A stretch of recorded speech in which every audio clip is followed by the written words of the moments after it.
ආදරණීය දරුවනේ සුපුරුදු පරිදි ඔබ අදත් මේ එක්වන්නේ උසස් පෙළ ජීව විද්‍යාව විෂය නිර්දේශය යටතේ ජීවයේ සෛලීය සහ රසායනික පදනම කියන දෙවන ඒකකයේ තවත් වැදගත් පාඩමක ආරම්භයටයි. ඒ තමයි සෛලීය ශ්වසනය කියලා සරලව හඳුන්වන නමුත් ඔබ මාතෘකාව දැනටමත් දැකලා ඇති ශක්තිය නිපදවා ගැනීමේ ක්‍රියාවලියක් ලෙස සෛලීය ශ්වසනය කියලා හඳුන්වන මේ පාඩම ආරම්භ කිරීමටයි සූදානම් වෙන්නේ. අපොස සාමාන්‍ය පෙළ මට්ටමේදී ඔබ සෛලීය ශ්වසනය ගැන යම් කිසි ප්‍රමාණයකට කරුණු වලින් දැනුම්වත් වෙලා ඇති. නමුත් ඒ කිසිදු මූලික දැනුමක් අවශ්‍ය නොවන පරිදි තමයි මේ පාඩම මම අද ඔබට ඉදිරිපත් කරන්නේ. ඒ නිසා කිසිදු මූලික දැනුමකින් තොරව බිඳුවේ ඉඳලම මේ පාඩම අපිට හදාරන්න පුළුවන්. එහෙමනම් අපි සෛලීය ශ්වසන පාඩම ආරම්භ කරමු. මුලින්ම මේ පාඩම තුල කතා වෙන ප්‍රධානම පදය තමයි මේ සෛලීය ශ්වසනය. සෛලීය ශ්වසනය කියන්නේ මොකක්ද කියලා මුලින්ම අවබෝධ කරගෙන තමයි අපිට මේ පාඩම තුල ගැඹුරට යන්න වෙන්නේ. දරුවනේ සෛලීය ශ්වසනය කියලා අදහස් කරන්නේ කාබෝහයිඩ්‍රේට් වැනි කාබනික අණු තුල පවතින රසායනික ශක්තිය. අපි දන්නවා කාබෝහයිඩ්‍රේට් වැනි කාබනික අණු කියපුවම මෙතෙන්ට ප්‍රෝටීන ලිපිඩ මේ වගේ සංයෝගත් අයිති වෙනවා. එතකොට කාබෝහයිඩ්‍රේට් වැනි කාබනික සංයෝග තුල ගබඩා වෙලා තියෙනවා රසායනික ශක්තිය. මේ රසායනික ශක්තිය ඔක්සිකාරක ක්‍රියාවලියක් මගින්, ඒ කියන්නේ බිඳහෙලීමේ ප්‍රතික්‍රියා මාලාවක් මගින් පියවරෙන් පියවර නිදහස් කිරීම. පියවරෙන් පියවර ඒ ශක්තිය නිදහස් කරනවට තමයි සෛලීය ශ්වසනය කියලා සරලවම කියන්නේ. ඉතින් හරිම ලේසි. කාබෝහයිඩ්‍රේට් වැනි කාබනික අණු තුල පවතින රසායනික ශක්තිය. ඒ රසායනික ශක්තිය ඔක්සිකාරක ක්‍රියාවලියක් මගින්, ඒ කියන්නේ බිඳහෙලීමේ ප්‍රතික්‍රියා මාලාවක් මගින් පියවරෙන් පියවර නිදහස් කරනවට තමයි දරුවනේ කියන්නේ සෛලීය ශ්වසනය කියලා. ඉතින් හරිම සරලයි. හරි. බලන්න සෛලීය ශ්වසනය යනු කුමක්ද? කාබෝහයිඩ්‍රේට් වැනි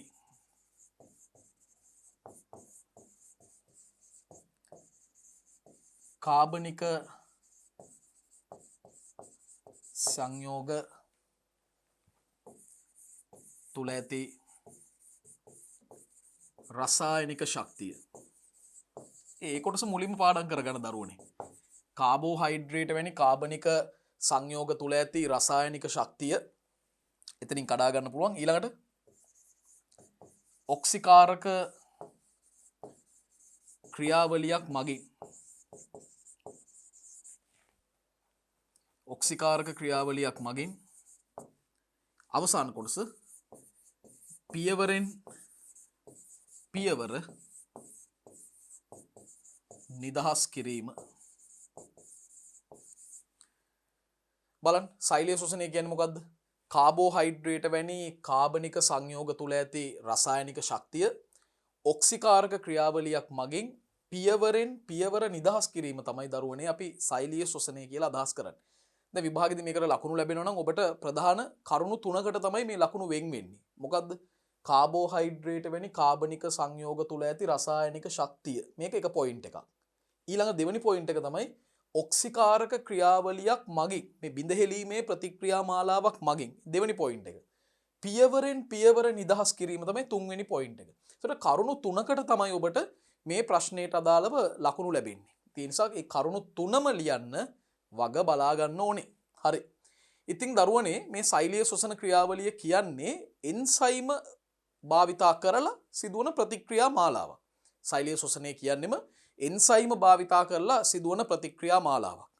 එතකොට සෛලීය ශ්වසනය ඔබ සාමාන්‍ය පෙළ මට්ටමේදී අහලා ඇති ආකාර දෙකකට ප්‍රධාන වශයෙන් බෙදන්න පුළුවන්. එකක් තමයි ස්වායු ශ්වසනය, අනෙක නිර්වායු ශ්වසනය.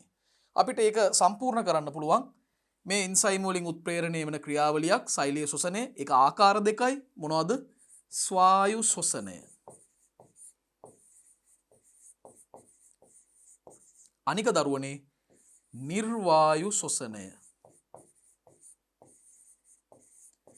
ඉතින් මේ පාඩම පුරාම අපි උත්සාහ කරනවා ඔබට ස්වායු ශ්වසනය සහ නිර්වායු ශ්වසනය පිළිබඳ පූර්ණ දැනුම්වත් කිරීමක් සිදු කරන්නට. ඊළඟ කොටසට යමු. දැන් ඔන්න අපි ස්වායු ශ්වසනය ගැන සාකච්ඡා කරන්නට එනවා. දරුවනේ ස්වායු ශ්වසනය කියන්නේ මොකක්ද? ස්වායු ශ්වසනය කියලා අදහස් කරන්නේ අණුක ඔක්සිජන්. එහෙම නැත්නම් ඔබ කියන්නේ O2 කියලා. අණුක ඔක්සිජන් ඇති විටදී ග්ලූකෝස් වැනි ශ්වසන උපස්තර යොදාගෙන ATP සංශ්ලේෂණය කිරීමේ ක්‍රියාවලිය තමයි ස්වායු ශ්වසනය කියන්නේ. ග්ලූකෝස් වැනි ශ්වසන උපස්තර බිඳහෙලා ATP සංශ්ලේෂණය කිරීමේ ක්‍රියාවලිය. දැන් මෙතනදී කියවුණා වචනයක් ශ්වසන උපස්තර කියලා. දරුවනේ ශ්වසන උපස්තරයක් කියලා අදහස් කරන්නේ ශක්තිය නිපදවීමට යොදා ගන්නා ඕනම සංයෝගයක්. අපි ශ්වසන උපස්තරයක් කියලා කියනවා. ඒතර අපිට කාබෝහයිඩ්‍රේට, ලිපිඩ, ප්‍රෝටීන මේ කියන ඕනම කාබනික සංයෝගයක් ශ්වසන උපස්තර ලෙස යොදා ගන්න පුළුවන්. සාමාන්‍යයෙන් සජීවී සෛලවල ප්‍රධාන ශ්වසන උපස්තරය වෙන්නේ ග්ලූකෝස්. කාබෝහයිඩ්‍රේටයක් වන ග්ලූකෝස්. මේකට මූලිකම හේතුව තමයි දේහයට ආහාර මගින් වැඩිපුරම ලැබෙන්නේත් ශරීරයට කාබෝහයිඩ්‍රේට, ඒ අතරිනුත් ග්ලූකෝස්. ඉතින් ග්ලූකෝස් සාන්ද්‍රණය සෛලවල ගොඩක් වැඩි. ඒ නිසා වඩාත් පහසුවෙන් භාවිතා කරන්න පුළුවන් ග්ලූකෝස් මේ ශක්තිය නිපදවීමේ ක්‍රියාවලිය සඳහා. හරි. ඉතින් එහෙමනම් අපිට ස්වායු ශ්වසනය මේ විදිහට අර්ථ දක්වන්න පුළුවන්. ස්වායු ශ්වසනය යනු අණුක ඔක්සිජන්. ඒ කියන්නේ O2.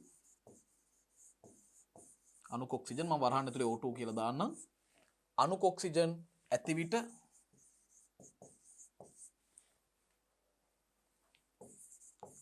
ග්ලූකෝස් වැනි ශ්වසන උපස්තර බිඳහෙලා ATP සංශ්ලේෂණය කිරීමේ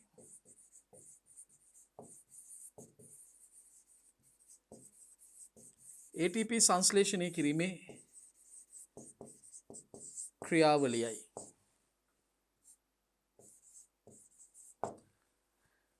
අණුක ඔක්සිජන් ඇති විට ග්ලූකෝස් වැනි ශ්වසන උපස්තර බිඳහෙලා ATP සංශ්ලේෂණය කිරීමේ ක්‍රියාවලියට තමයි දරුවනේ අපි ස්වායු ශ්වසනය කියලා කියන්නේ. ස්වායු ශ්වසනය. එහෙනම් ජීවී සෛල තුල ප්‍රධාන ශ්වසන උපස්තරය විදිහට අපි සලකන්නේ ග්ලූකෝස්. ග්ලූකෝස්. දැන් ග්ලූකෝස් අණුවක ස්වායු ශ්වසනයේ සිදුවන ආකාරය අපිට රසායනික සමීකරණයක් ඇසුරෙන් පහත පරිදි ඉදිරිපත් කරන්න පුළුවන්. මේ බලන්න.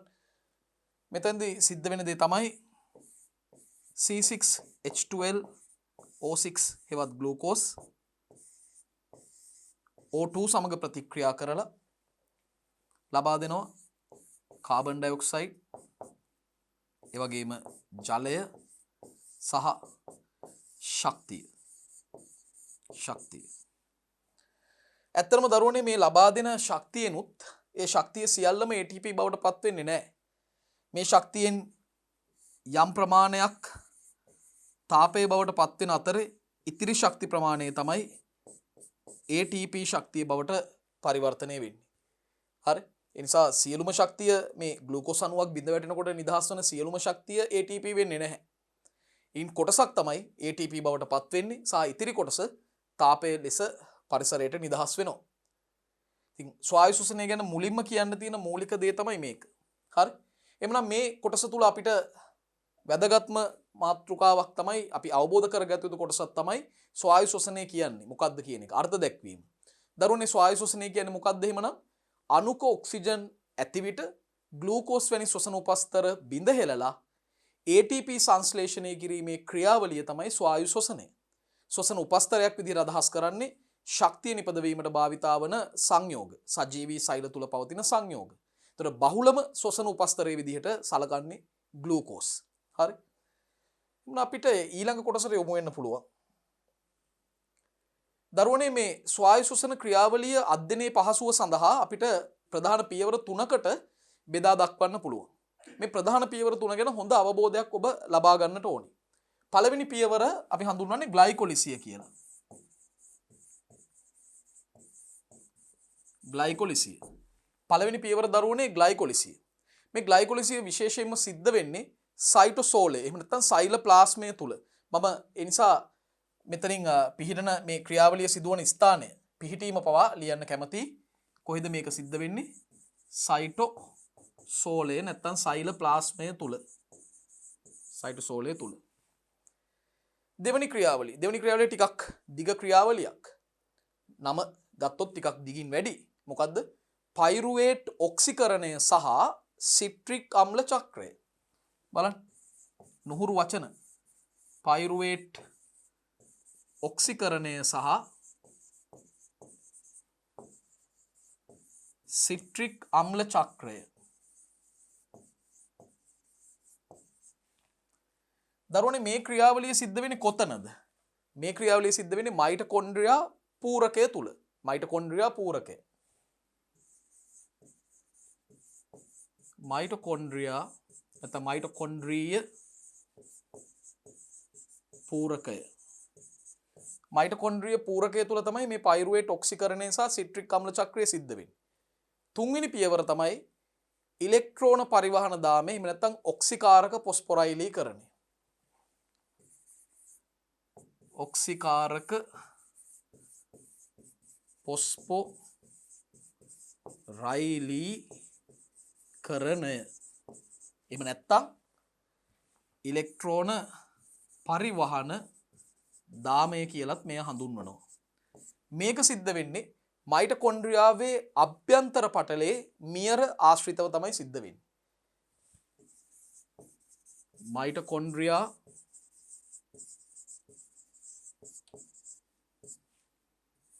අභ්‍යන්තර පටලයේ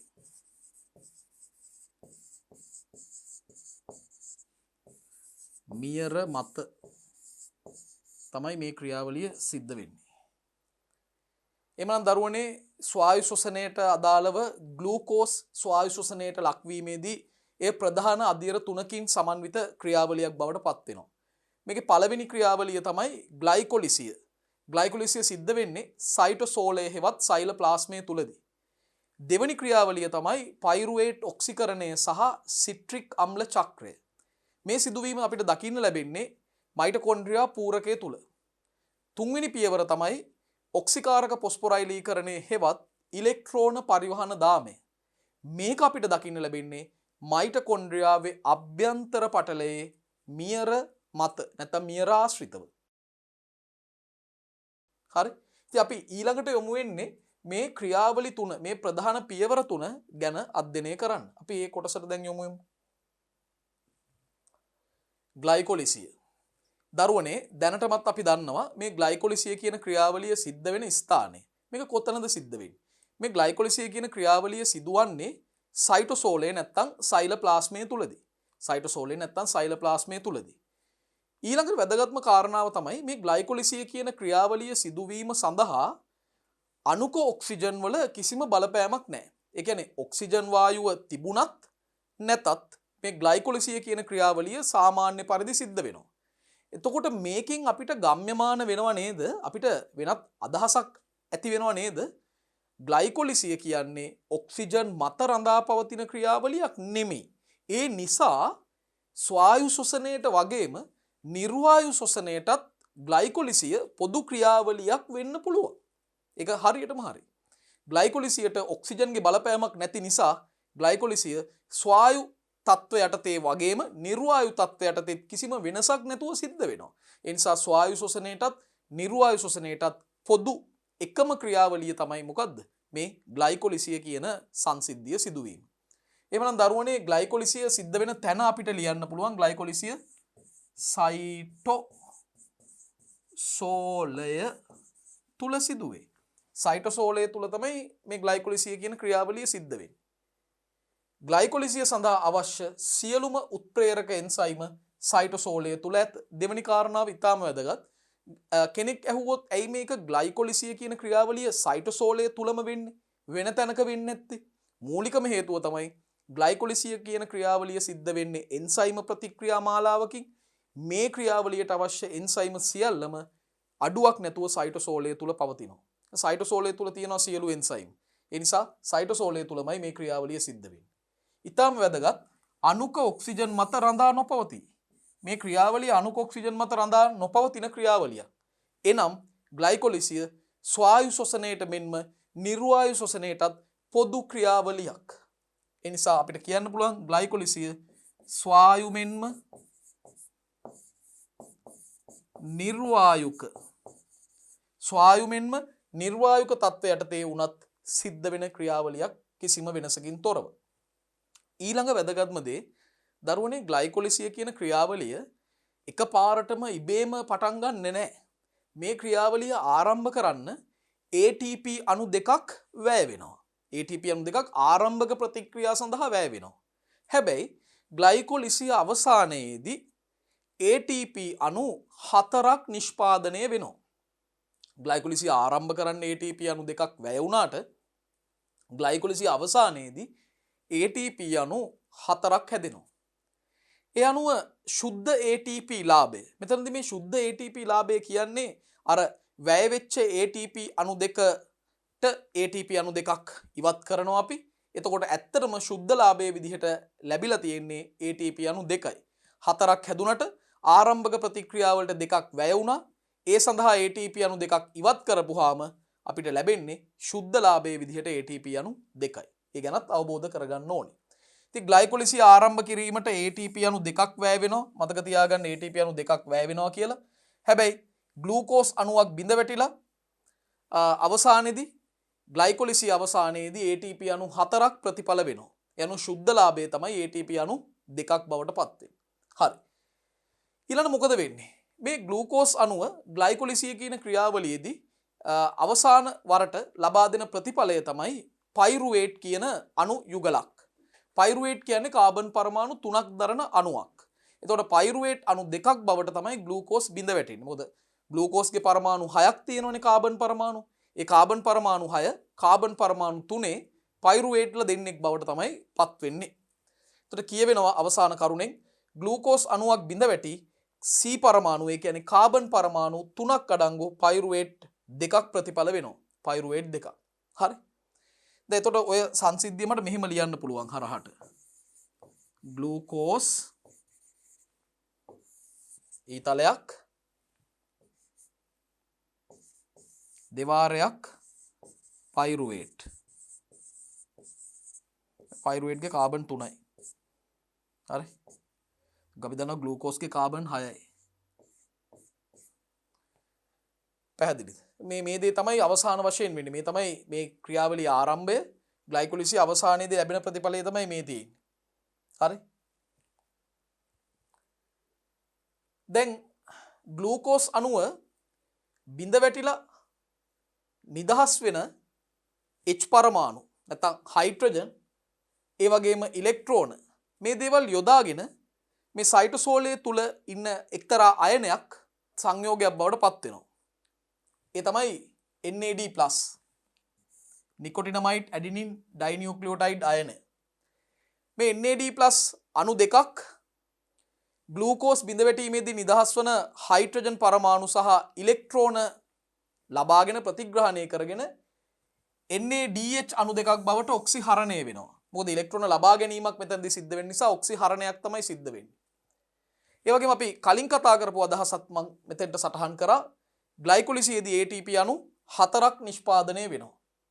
ඔන්න දැන් දරුවෙක්ට ප්‍රශ්නයක් එන්න පුළුවන් මේ ATP අණු 4 හැදුනේ මොන පොස්පොරයිලීකරණයෙන්ද? මොකද අපි පසුගිය පාඩමකදී සාකච්ඡා කළා පොස්පොරයිලීකරණය හෙවත් ATP නිපදවීම ආකාර 3කට වෙනවා කියලා. මොනවද? අපි පොඩ්ඩක් මතක් කරගමුද? ප්‍රභා පොස්පොරයිලීකරණය. ප්‍රභා සංශ්ලේෂණයේදී සූර්ය ශක්තිය ආධාරයෙන් ATP නිපදවීම තමයි ප්‍රභා පොස්පොරයිලීකරණය කියන්නේ. දෙවැනි එක උපස්තර පොස්පොරයිලීකරණය. විශාල සංකීර්ණ අණු කුඩා සරල අණු බවට බිඳ වැටීමේදී නිදහස් වන ශක්තියෙන් ATP නිපදවනවට තමයි උපස්තර පොස්පොරයිලීකරණය කියන්නේ. තුන්වැන්න තමයි ඔක්සිකාරක පොස්පොරයිලීකරණය. අණු ඔක්සිකරණය වීමේදී නිදහස් වන ශක්තිය භාවිතයෙන් ATP නිපදවීම තමයි ඔක්සිකාරක පොස්පොරයිලීකරණය කියන්නේ. දැන් දරුවනේ මෙතන ATP අණු 4 හැදුනේ මොන ක්‍රියාවලියෙන්ද? ඔබට අනුමාන කරන්න පුළුවන්ද? ග්ලූකෝස් කියන්නේ කාබන් 6ක සංයෝගයක්. ඒ බිඳ වැටෙන්නේ කාබන් 3 පයිරුවේට් බවට. එතකොට පයිරුවේට්ට සාපේක්ෂව ග්ලූකෝස් කියන්නේ විශාල අණුවක් තමයි. එතකොට විශාල අණුවක් කුඩා අණුවක් බවට බිඳ වැටෙනකොට නිදහස් වෙන ශක්තියෙන් ATP හැදෙනවා නම් ඒ උපස්තර පොස්පොරයිලීකරණයෙන් පමණයි. ඒ උපස්තර පොස්පොරයිලීකරණයෙන්. ඒ නිසා දරුවනේ ග්ලයිකොලිසියේදී ATP අණු 4ක් නිපද වෙන්නේ මතක තියාගන්න උපස්තර පොස්පො රයිලීකරණයෙන් උපස්තර පොස්පොරයිලීකරණයෙන් තමයි මේ ATP 94 නිෂ්පාදනය වෙන්නේ. නමුත් අපි දන්නවා මූලික පියවරේදී ඒ කියන්නේ ආරම්භක ප්‍රතික්‍රියාවලදී ATP දෙකක් වැය වෙනවා. ඒ නිසා ශුද්ධ ATP ප්‍රමාණය නැත්නම් ශුද්ධ ලාභය ATP අණු දෙකක් බව මතක තියාගන්න. ශුද්ධ ලාභය ATP අණු දෙකයි. හරි. දරුවනේ මේ ක්‍රියාවලිය තුල කාබන් අඩුවීමක්වත් කාබන් වැඩිවීමක්වත් වෙන්නේ නැහැ. දැන් කාබන් වැඩිවීමක් වෙනවා කියන්නේ මේ ග්ලූකෝස්ට කාබන් ඩයොක්සයිඩ් ඇවිල්ලා සම්බන්ධ වෙලා කාබන් ප්‍රමාණය වැඩි කරනවා නම් ඒකට තමයි අපි කාබන් වැඩිවීමක් කියන්නේ. ඒකට කියන්නේ කාබොක්සිල් කරණයක් කියලා. ඒ වගේම ග්ලූකෝස් අණුවෙන් කාබන් ඩයොක්සයිඩ් විදිහට කාබන් ඉවත් වෙලා යනවා නම් අපි ඒකට කියන්නේ කාබොක්සිල් හරණයක් කියලා. නමුත් මේ ක්‍රියාවලිය තුල සමස්ත ක්‍රියාවලිය තුල කාබොක්සිල් කරණයක්වත් කාබොක්සිල් හරණයක්වත් සිද්ධ වෙන්නේ නැහැ කියන එකත් මතක තියාගන්න ඕනේ. මම ඒකත් විශේෂ කාරණාවක් විදිහට ලියනවා. කාබොක්සිල් කරණයක් හෝ කාබොක්සිල් හරණයක් ග්ලයිකොලිසියේදී සිදු නොවේ.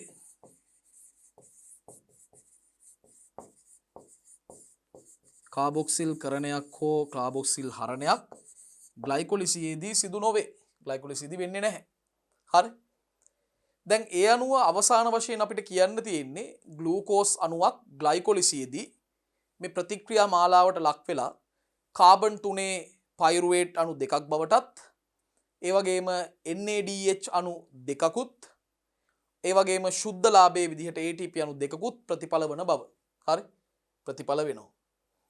අපිට ඒක ලිව්වොත් මෙන්න මේ විදිහට ලියන්න පුළුවන් නැවත.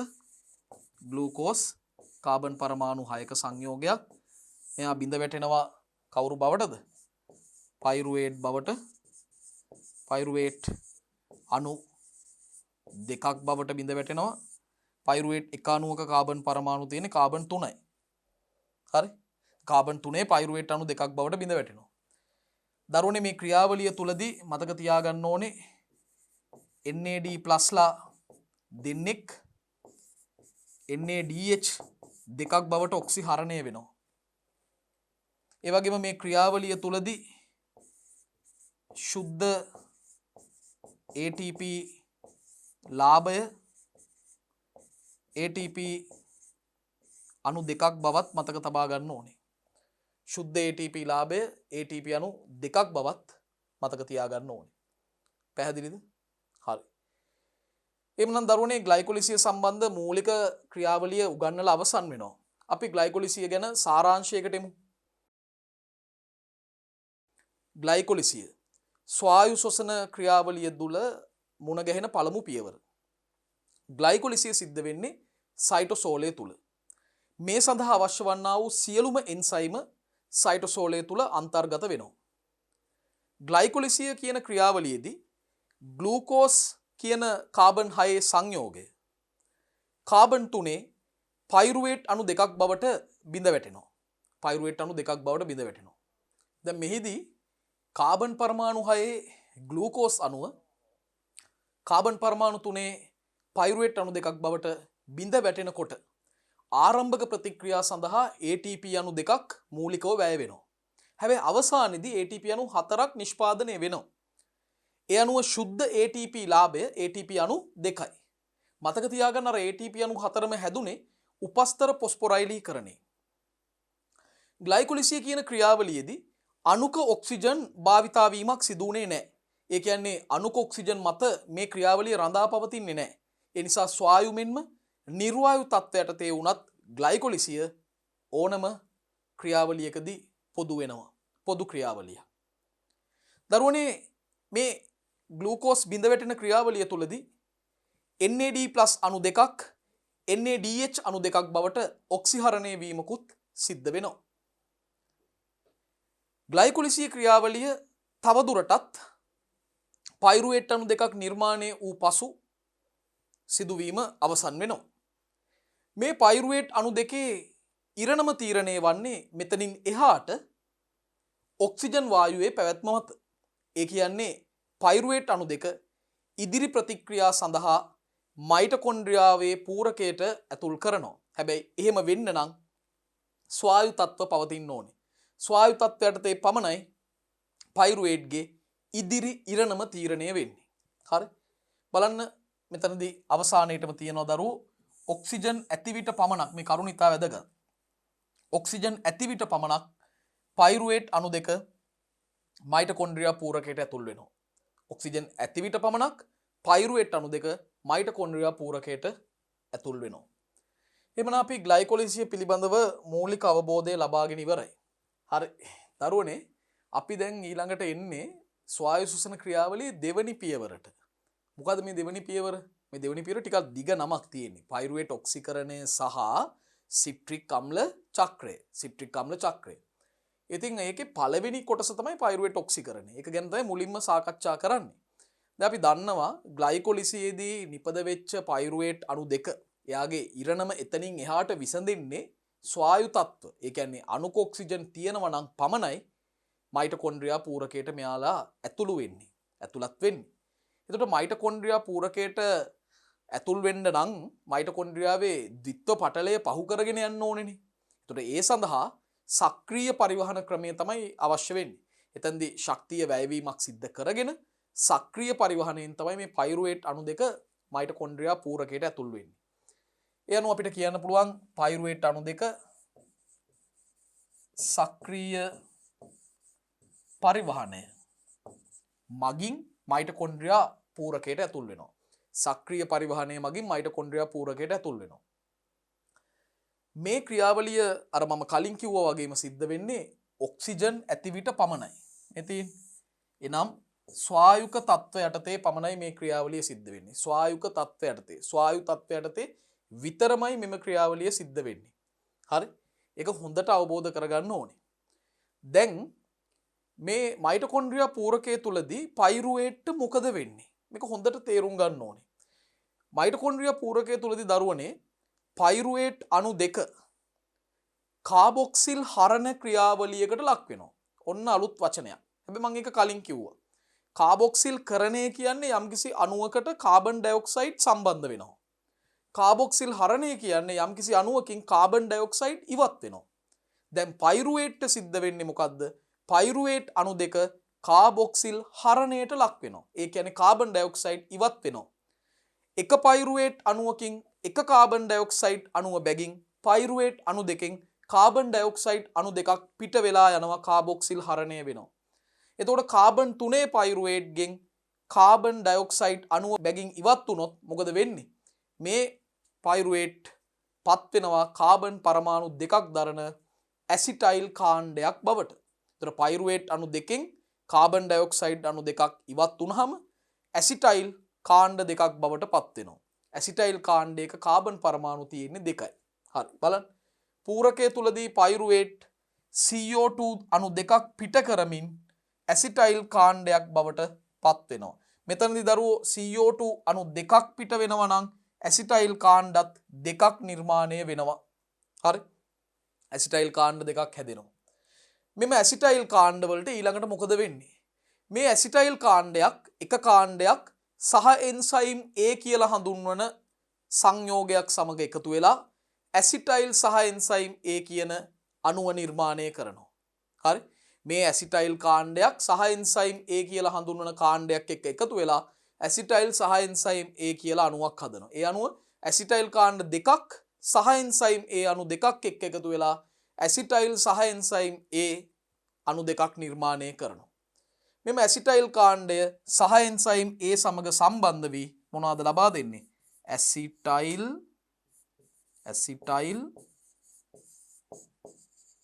සහ එන්සයිම් A අණු දෙකක් සාදයි. ඒ අණු ඇසිටයිල් කාණ්ඩ දෙක සහ එන්සයිම් A අණු දෙකක් එක්ක එකතු වෙලා ඇසිටයිල් සහ එන්සයිම් A අණු දෙකක් හදනවා. දරුවනේ මේ සමස්ත ක්‍රියාවලිය තුලදී තවත් NAD+ අණු දෙකක් NADH අණු දෙකක් බවට ඔක්සිහරණය වීමකුත් සිද්ධ වෙනවා මේ ක්‍රියාවලිය තුලදීම. කාබන් ඩයොක්සයිඩ් පිට වෙන නිසා කාබොක්සිල් හරණයක් සිදු වෙනවා කියලාත් සලකන්න පුළුවන් ඒ වගේම NAD+ අණු දෙකක් NADH අණු දෙකක් බවටත් ඔක්සිහරණය වෙනවා. හරි ඔක්සිහරණය වෙනවා. දැන් මේ සම්පූර්ණ ප්‍රතික්‍රියාව අපිට නිරූපණය කරන්න පුළුවන් අදියර දෙකකින් සිද්ධ වුණානේ. ඒක නිරූපණය කරන්න කලින් මම වෙන වෙනම මේ ප්‍රතික්‍රියා දෙක ඔබට ලියලා පෙන්නන්න කැමතියි. මේ බලන්න. අපි වෙන වෙනම මේ ප්‍රතික්‍රියා දෙක ලියලා බලමු.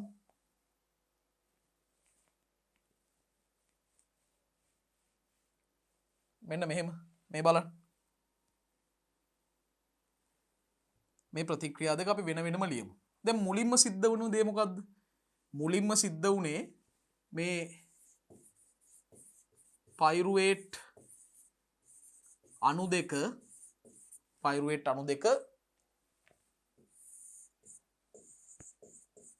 ඇසිටයිල් අණු දෙකක් බවට පත් වෙනවා. මෙතනදී දරුවනේ කාබන් ඩයොක්සයිඩ් අණු දෙකක් පිට වෙනවා. දැන් පයිරුවේට් එක අණුවක කාබන් 3යිනේ. හැබැයි ඇසිටයිල් කාණ්ඩයක කාබන් පරමාණු 2යි තියෙන්නේ එක අණුවක. දෙවනි පියවරේදී සිද්ධ වෙන්නේ මේ ඇසිටයිල් කාණ්ඩ දෙක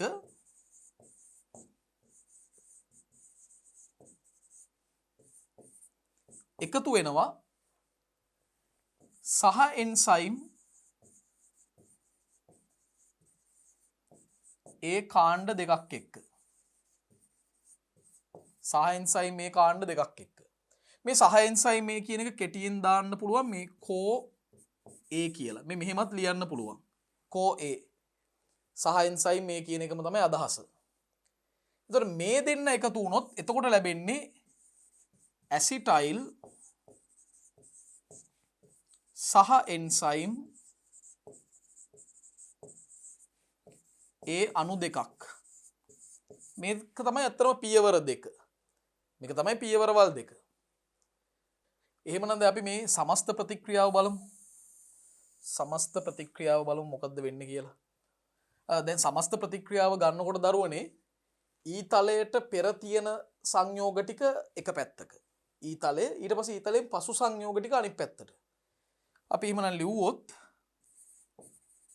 ඊතලයට කලින් තියෙනවා පයිරුවේට් අණු දෙකයි. ඊළඟට ඇසිටයිල් අණු දෙකයි. ඇසිටයිල් කාණ්ඩ දෙකයි. සහ එන්සයිම් ඒ කාණ්ඩ දෙකයි. ඊතලයට පස්සේ මොනවද තියෙන්නේ? දැන් කාබන් ඩයොක්සයිඩ් උත් ප්‍රතිඵලයක් විදිහට තමයි සලකන්නේ. ඊතලයට පස්සේ තියෙනවා ඇසිටයිල් දෙන්නයි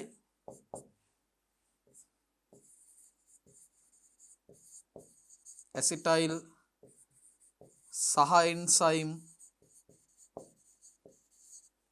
ඒ දෙන්නයි ඒ වගේම දරුවනේ කාබන් ඩයොක්සයිඩ් අණු දෙකයි. දැන් මේ සමාන පද අපිට කපලා අයින් කරන්න පුළුවන්. දෙපැත්තෙම සමාන අය ඉන්නවනේ ඊතලයේ දෙපැත්තේ. ඇසිටයිල් කාණ්ඩ දෙක ඉවත් කරන්න පුළුවන්. ඒතර ඒ අණුව අපිට පේනවා අවසානයේ ප්‍රතිඵල වෙන්නේ පයිරුවේට් අණු දෙකයි සහ එන්සයිම්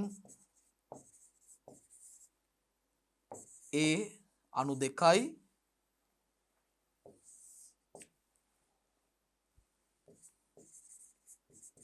ප්‍රතිඵල වලට එනවා ඇසිටයිල් සහ එන්සයිම් ඒ අණු දෙකයි කාබන් ඩයොක්සයිඩ් අණු දෙකයි. ඒ වගේම මේ ක්‍රියාවලිය තුලදී අමතක කරන්න බෑ අපිට NAD+ ලා දෙන්නෙක්ගෙන් NADH අණු දෙකක් ඔක්සිහරණ ක්‍රියාවලියෙන් ප්‍රතිඵල වෙනවා. මේක තමයි ඇත්තටම සමස්ත ප්‍රතික්‍රියාව. මේක තමයි සමස්ත ප්‍රතික්‍රියාව දරුවනේ. මේ ආපු විදිහ තමයි තිබ්බේ. ඒතකොට මේ තමයි පළවෙනි සිදුවීම, මේ තමයි දෙවෙනි සිදුවීම. අපි මේ සිදුවීම් දෙක, මේ ප්‍රතික්‍රියා දෙක එකතු කරා. පළවෙනි ප්‍රතික්‍රියාවේදී උනේ පයිරුවේට් අණු දෙකක් කාබොක්සිල් හරණයට ලක් වෙලා, ඒ කියන්නේ කාබන් ඩයොක්සයිඩ් අණු දෙකක් පිට කරමින්, නිදහස් කරමින් ඇසිටයිල් කාණ්ඩ දෙකක් බවට පත් වුණා. ඇසිටයිල් වල කාබන් පරමාණු දෙකයි. ඊට පස්සේ සිද්ධ වුණේ ඒ ඇසිටයිල් කාණ්ඩ දෙක සහ එන්සයිම් A කාණ්ඩ දෙකක් සමග එකතු වෙලා ඇසිටයිල් සහ එන්සයිම් A අණු දෙකක් නිර්මාණය වුණා. එතකොට මේ පයිරුවේට් ඔක්සිකරණ ප්‍රතික්‍රියාවේදී අවසාන වශයෙන් ප්‍රතිඵල වෙන්නේ ඇසිටයිල් සහ එන්සයිම් A අණු දෙකකුත් කාබන් ඩයොක්සයිඩ් අණු දෙකකුත් NADH අණු දෙකකුත් තමයි දරුවනේ ප්‍රතිඵල වෙන්නේ. හරි?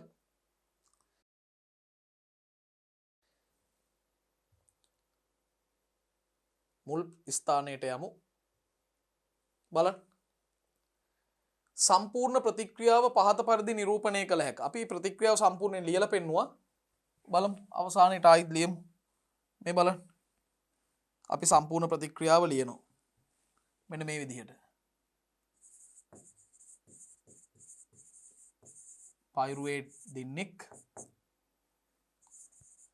සහ එන්සයිම් A දෙන්නෙක් එකතු වෙලා ඇසිටයිල් සහ එන්සයිම් A අණු දෙකක් සහ කාබන් ඩයොක්සයිඩ් අණු දෙකක් ප්‍රතිඵල වෙනවා. මේ ක්‍රියාවලිය තුලදී NADH අණු දෙකක් ඔක්සිහරණයට ලක් වෙලා ඔක්සිහරණයෙන් NADH අණු දෙකක් ප්‍රතිඵල වෙනවා. දැන් මේ පයිරුවේට්ගේ අණුක සූත්‍රය ගත්තොත් C3යි H4යි O3යි. එකත් ඔබේ දැන ගැනීම පිණිස මම ඉදිරිපත් කළේ. ඒතර පයිරුවේට්ගේ කාබන් පරමාණු 3ක් තිබ්බ සංයෝගයක්. මෙතන ඇසිටයිල් සහ එන්සයිම් මේකේ තියෙන කාබන් පරමාණු 2යි. කාබන් පරමාණු 2 සංයෝගයක්. පැහැදිලිද? දැන් මේක වැදගත් වෙන්නේ ඇයි? මේ පයිරුවේට් ඔක්සිකරණය වැදගත් වෙන්නේ ඇයි? දරුවනේ ඊළඟට අපි කතා කරන්නේ සිට්‍රික් අම්ල චක්‍රයනේ. මේ සිට්‍රික් අම්ල චක්‍ර ප්‍රතික්‍රියා මාලාවයි ග්ලයිකොලිසිය කියලා කලින් සාකච්ඡා කරපු ප්‍රතික්‍රියා මාලාවයි මේ දෙක සම්බන්ධ කරන හරියට නිකන් පාලමක් වගේ ඉන්න ප්‍රතික්‍රියාව තමයි පයිරුවේට් ඔක්සිකරණය කියන්නේ. ඒ කියන්නේ මේ ක්‍රියාවලි දෙක මේ අදියර දෙක පළමු අදියර වන ග්ලයිකොලිසියත් දෙවන අදියර වන සිට්‍රික් අම්ල චක්‍රයත් මේ අදියර දෙක සම්බන්ධීකරණය කරන අතරමැදි ප්‍රතික්‍රියාව තමයි පයිරුවේට් ඔක්සිකරණය.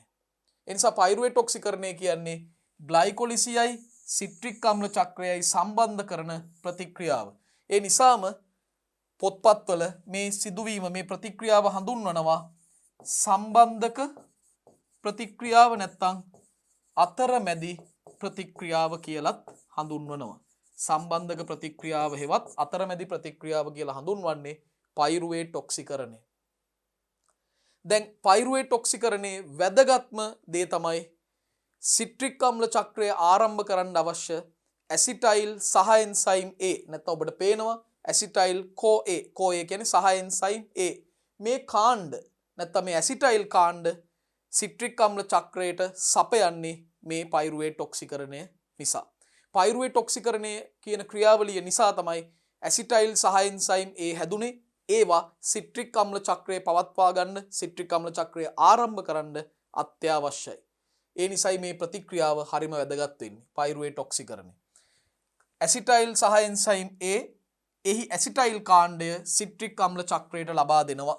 ඒ ඇසිටයිල් කාණ්ඩය අවශ්‍යයි සිට්‍රික් අම්ල චක්‍රය පවත්වාගෙන යාම සඳහා. පැහැදිලිද? එහෙමනම් දරුවනේ අපි ඊළඟ ක්‍රියාවලිය වන සිට්‍රික් අම්ල චක්‍රය සඳහා යොමු වෙමු. හොඳයි දරුවනේ අපි තාමත් දෙවනි අදියරේනේ ඉන්නේ. ඒ යටතේ සිට්‍රික් අම්ල චක්‍රය. දැන් පයිරුවේට් ඔක්සිකරණයේදී ප්‍රතිඵල වෙච්ච ඇසිටයිල් සහ එන්සයිම් A අණු දෙකක් තියෙනවා. ඒ අණු දෙක තමයි සිට්‍රික් අම්ල චක්‍රයට ඇතුල් වෙන්නේ. දැන් මේ සිට්‍රික් අම්ල චක්‍රය ගැන කියනකොට විශේෂ පද කීපයක් හඳුන්වා දෙන්න ඕනේ. මේ ක්‍රියාවලියට ඇයි සිට්‍රික් අම්ල චක්‍රය කියලා කියන්නේ? ඒකට හේතුව තමයි මේ ක්‍රියාවලියේදී හැදෙන ප්‍රථම ඵලය සිට්‍රික් අම්ලය. හරි? ඒ නිසයි මේකට සිට්‍රික් අම්ල චක්‍රය කියලා කියන්නේ. මේ ක්‍රියාවලියේදී හැදෙන ප්‍රථම ඵලය සිට්‍රික් අම්ලය කියන සංයෝගය. ඒ නිසා මේක හඳුන්වනවා සිට්‍රික් අම්ල චක්‍රය කියලා. සිට්‍රික් අම්ලය කියන්නේ කාබන් පරමාණු 6ක් දරන අණුවක්. ඊළඟට මේ ක්‍රියාවලියටම තවත් සමාන පදයක් කියනවා ක්‍රෙබ්ස් චක්‍රය කියලා. ඔබ පසුගිය විභාග ප්‍රශ්න පත්‍ර අධ්‍යයනය කරොත් දකින්න ලැබෙයි ක්‍රිප්ස් චක්‍රය කියලා පදයක්. මේ ක්‍රිප්ස් චක්‍රය කියන නම මෙතෙන්ට යෙදෙන්න හේතුව තමයි මේ ක්‍රියාවලිය අනාවරණය කරගත්ත. මේ ක්‍රියාවලිය හඳුන්වා දුන්න විද්‍යාඥයාගේ නම තමයි හාන්ස් ක්‍රිප්ස් නැත්නම් හෑන්ස් ක්‍රිප්ස්. එතුමාට ගෞරවයක් පිණිස මේ ක්‍රියාවලිය ක්‍රිප්ස් චක්‍රය කියලත් හඳුන්වනවා. තවත් පදයක් භාවිතා වෙනවා මේ ක්‍රියාවලියම හඳුන්වනවා TCA චක්‍රය කියලා. TCA චක්‍රය. එක දිග යෙදුම තමයි ට්‍රයි කාබොක්සිල් ඇසිඩ් කියන එක. TCA කියන අදහස. මොකද මේ ට්‍රයි කාබොක්සිල් ඇසිඩ් කියන්නේ? දරුවනේ කාබොක්සිල් අම්ල කාණ්ඩ 3ක් දරන අම්ලයක් මෙතන හැදෙනවා. ඒ තමයි සිට්‍රික් අම්ලය. සිට්‍රික් අම්ලය තුල කාබොක්සිල් කාණ්ඩ 3ක් තියෙනවා. ඒ නිසා මේක කාබොක්සිල් කාණ්ඩ 3ක් දරන අම්ලයක් නිපදවන චක්‍රය හෙවත් TCA චක්‍රයේ විදිහටත් හඳුන්වනවා. මේ පද ගැනත් ඔබට අවබෝධයක් තියෙන්න ඕනේ. හරි. එතකොට පයිරුවේට් ඔක්සිකරණයේදී නිෂ්පාදනය වෙච්ච මේ ඇසිටයිල් සහ එන්සයිම් මේ සිට්‍රික් අම්ල චක්‍රයට ඇතුල් වෙනවා. මේ සිට්‍රික් අම්ල චක්‍රයේ ක්‍රියාත්මක කරන්න අවශ්‍ය වන්නා වූ විශිෂ්ට එන්සයිම සියල්ලම මයිටොකොන්ඩ්‍රියා පූරකය තුල අඩංගු වෙනවා. මේ සඳහා අවශ්‍ය එන්සයිම මයිටොකොන්ඩ්‍රියා පූරකයේ පවතින නිසා මේ මයිටොකොන්ඩ්‍රියා පූරකයේම සිද්ධ වෙන ක්‍රියාවලියක්. හොඳට මතක තියාගන්න පයිරුවේට් ඔක්සිකරණය වගේම සිට්‍රික් අම්ල චක්‍රයත් මයිටොකොන්ඩ්‍රියා පූරකයේ ඇතුළෙම තමයි සිද්ධ වුනේ. ඒක ඇතුළෙම තමයි සිද්ධ වෙන්නේ. මෙම චක්‍රීය මාර්ගයේ ප්‍රධාන ඵලය සිට්‍රික් අම්ලය නිසා මේක හඳුන්වනවා සිට්‍රික් අම්ල චක්‍රය. සිට්‍රික් අම්ල චක්‍රය ලෙස හඳුන්වයි. සිට්‍රික් අම්ල චක්‍රය ලෙස මේ ක්‍රියාවලිය හඳුන්වනවා. ජර්මානු බ්‍රිතාන්‍ය ජාතික හෑන්ස් ක්‍රිප්ස් බලන්න ජර්මානු බ්‍රිතාන්‍ය සම්භවයක් තියෙන හෑන්ස් ක්‍රිප්ස් කියන විද්‍යාඥයා තමයි මේක සොයාගත්තේ. ඉතින් එතුමාට ගෞරවයක් පිණිස මේක ක්‍රිප්ස් චක්‍රය කියලත් හඳුන්වනවා. ක්‍රිප්ස් චක්‍රය ලෙසත් හඳුන්වනවා. අවසාන වශයෙන් සිට්‍රික් අම්ලයේ කාබොක්සිල් කාණ්ඩ 3ක් ඇති නිසා මෙය මොකක්ද? ට්‍රයි කාබොක්සිල්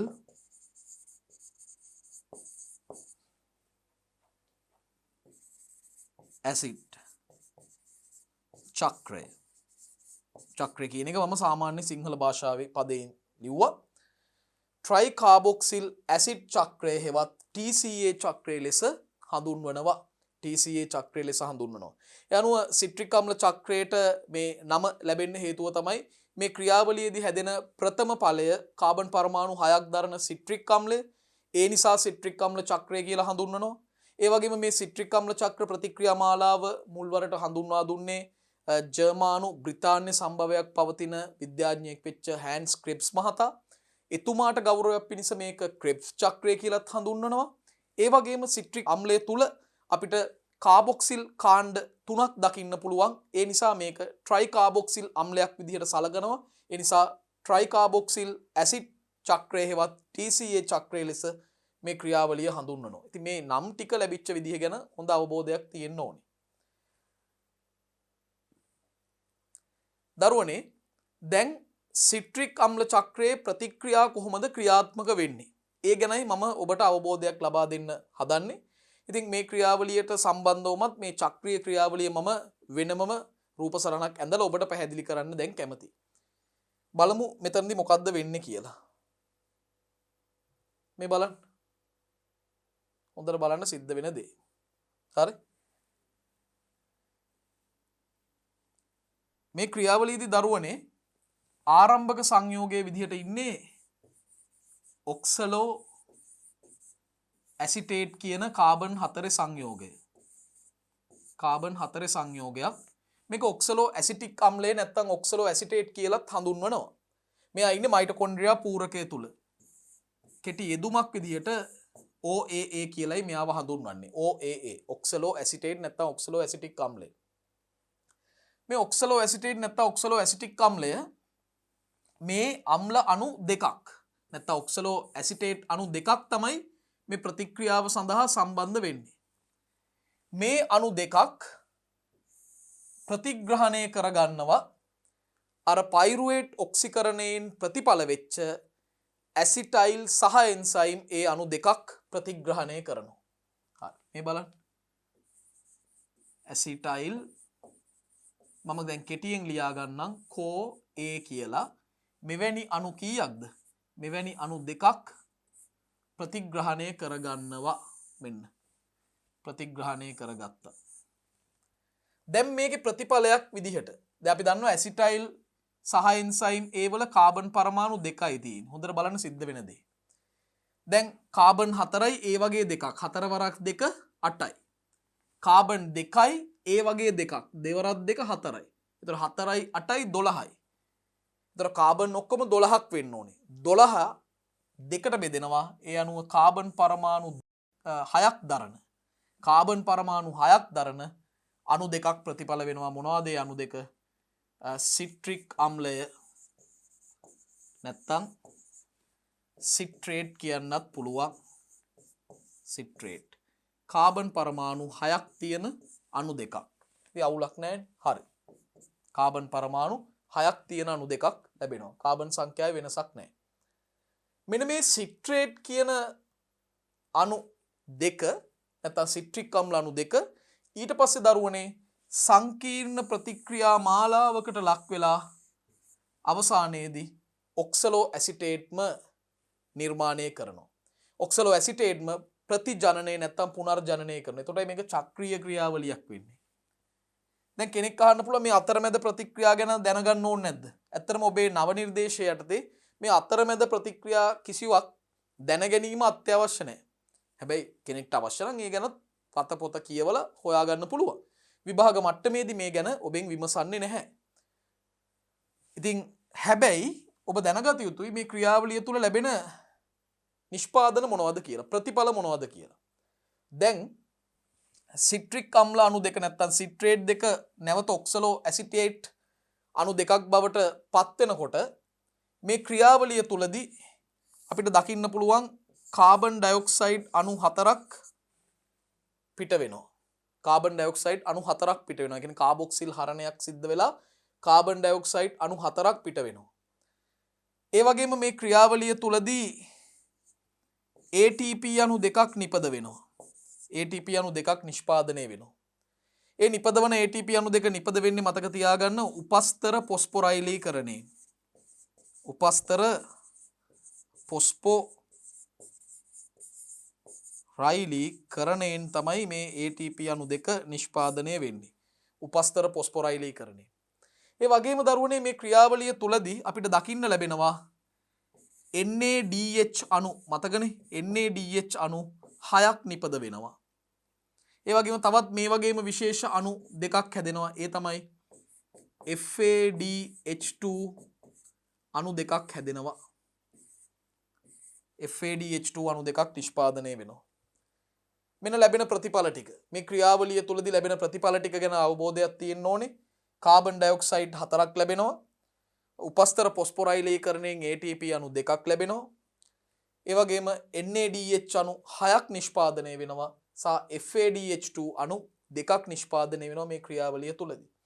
දරුවෝ ඉතින් මේ ක්‍රියාවලියට තමයි කියන්නේ සිට්‍රික් අම්ල චක්‍රය. එහෙම නැත්නම් ක්‍රේබ්ස් චක්‍රය. එහෙමත් නැත්නම් TCA චක්‍රය. TCA චක්‍රය කියන්නේ මේකටම තමයි. මේ සමාන පද. ඉතින් මේ මට්ටමින් ඔබ මේ විෂය කරුණු සියල්ලම අවබෝධ කරගන්නට අවශ්‍යයි. හරි? හරි. දැන් අපි බලමු මේ කරුණු ටික. අපි සම්පූර්ණයෙන් විස්තරේ සාකච්ඡා කරපු නිසා දැන් මේ කරුණු ටික බලමු. මෙහිදී ඔක්සලෝ ඇසිටේට් නැත්නම් OAA ඇසිටයිල් සහ එන්සයිම් A සමග සම්බන්ධ වෙනවා. එමගින් සිට්‍රේට් සෑදේ. හරි? එතකොට ඔක්සලෝ ඇසිටේට් අණුවක කාබන් පරමාණු 4යි එවැනි අණු දෙකක් ඇසිටයිල් සහ එන්සයිම් මේ අණුවක කාබන් පරමාණු 2යි එවැනි අණු දෙකක් සමග ප්‍රතික්‍රියා කරනවා එකතු වෙනවා ඒකෙන් තමයි අණුවක කාබන් පරමාණු 6ක් දරන සිට්‍රේට් අණු දෙකක් ප්‍රතිඵල වෙන්නේ සිට්‍රේට් තමයි මෙතනදී හැදෙන ප්‍රථම ඵලය මෙහෙම හැදෙන සිට්‍රික් අම්ලය නැත්නම් සිට්‍රේට් ප්‍රතික්‍රියා ශ්‍රේණියක් ඔස්සේ ගමන් කරලා ඔක්සලෝ ඇසිටේට් ලව නැවත නිපදවනවා. මේ නැවත නිපදවනවට තමයි දරුවෝ කියන්නේ පුනර්ජනනය. මේකටම තව වචනයක් කියන්න පුළුවන් ප්‍රතිජනනය. ඔයාට පේපර්ස් වලදී දකින්න පුළුවන් වෙයි මෙවැනි පද පුනර්ජනනය ප්‍රතිජනනය මේ වගේ පද දකින්න පුළුවන් වෙයි. එතකොට මේ මොකක්ද කියලා තේරුම් ගන්න ඕනේ. දැන් ඔක්සලෝ ඇසිටේට් වල නැත්නම් ඔක්සලෝ ඇසිටික් අම්ලය තුල කාබන් පරමාණු කීයක්ද? කාබන් පරමාණු 4ක් තියෙනවා. හරි. මේ පියවරේදී සිද්ධ වෙන දෙයක් තමයි කාබන් ඩයොක්සයිඩ් අණු 4ක් පිට වෙනවා. මේ ක්‍රියාවලිය තුලදී සමස්ත ක්‍රියාවලිය තුලදී CO2 අණු 4ක් පිට වෙනවා. ඒක අපිට කියන්න පුළුවන් කාබොක්සිල් හරණයක් වෙනවා කියලා. ඒ වගේම ATP අණු දෙකක් නිෂ්පාදනය වෙනවා.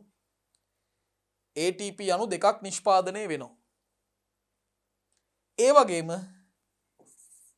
NADH අණු 6ක් සහ FADH2 අණු දෙකක් නිෂ්පාදනය වෙනවා.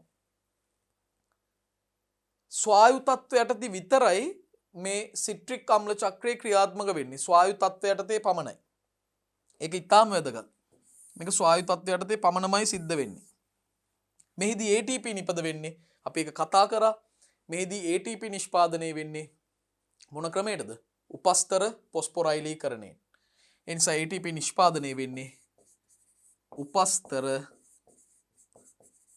පොස්පොරයිලීකරණයෙන්. උපස්තර පොස්පොරයිලීකරණයෙන් තමයි දරුවනේ ATP නිෂ්පාදනය වෙන්නේ. එහෙමනම් සිට්‍රික් අම්ල චක්‍රය ගැන අපි කතා කරන මූලික කාරණා සියල්ලම සාකච්ඡා කරලා ඉවරයි. අපි මේකේ සාරාංශයකට එමු. සම්පූර්ණ දෙවනි අදියරම මම සාරාංශගත කරන්නයි සූදානම් වෙන්නේ. ග්ලයිකොලිසියෙන් පස්සේ ප්‍රතිඵල වෙච්ච පයිරුවේට් අණු දෙක ස්වායු තත්ත්ව යටතේදී පමණක් මයිටොකොන්ඩ්‍රියා පූරකය තුලට ඇතුළු වෙනවා. ඒ ඇතුළු වීම සිද්ධ වෙන්නේ සක්‍රීය පරිවහනය මගින්. ඇතුළු වුණාට පස්සේ මුලින්ම පයිරුවේට්ලා ඔක්සිකරණ ක්‍රියාවලියකට ලක් වෙනවා. මේ පයිරුවේට් ඔක්සිකරණ ක්‍රියාවලිය මයිටොකොන්ඩ්‍රියා පූරකය තුල සිද්ධ වෙන්නේ. මෙහිදී අදියර දෙකකින් මේ සිද්ධ වෙනවා. පළමු අදියරේදී සිද්ධ වෙන්නේ පයිරුවේට් අණු දෙක කාබන් ඩයොක්සයිඩ් අණු දෙකක් පිට කරමින්, ඒ කියන්නේ කාබොක්සිල් හරණයට ලක් වෙමින් ඇසිටයිල් කාණ්ඩ දෙකක් ලබා දෙන එක. දැන් මේ ඇසිටයිල් කාණ්ඩ දෙක තියෙනවනේ. මේ ඇසිටයිල් කාණ්ඩ දෙකත් එක්ක ඊළඟට සිද්ධ වෙන්නේ සහ එන්සයිම් A කියලා හඳුන්වන කාණ්ඩ දෙකක් එකතු වෙනවා.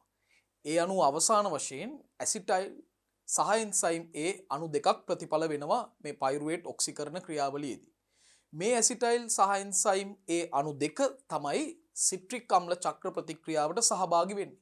එතනදී කාබන් පරමාණු 4ක් දරන ඔක්සලෝ ඇසිටේට් අණු දෙකක් අපි කියන්නේ OAA අණු දෙකක් මේ ඇසිටයිල් සහ එන්සයිම් A අණු දෙකක් ප්‍රතිග්‍රහණය කරලා කාබන් පරමාණු 6ක් දරන සිට්‍රේට් අණු දෙකක් නිර්මාණය කරනවා. මේ සිට්‍රේට් අණු දෙක අනතුරුව ප්‍රතික්‍රියා මාලාවකට ලක් වෙලා සංකීර්ණ ප්‍රතික්‍රියා මාලාවකට ලක් වෙලා අවසානයේදී ඔක්සලෝ ඇසිටේට් පුනර්ජනනය නැත්නම් ප්‍රතිජනනය කරනවා.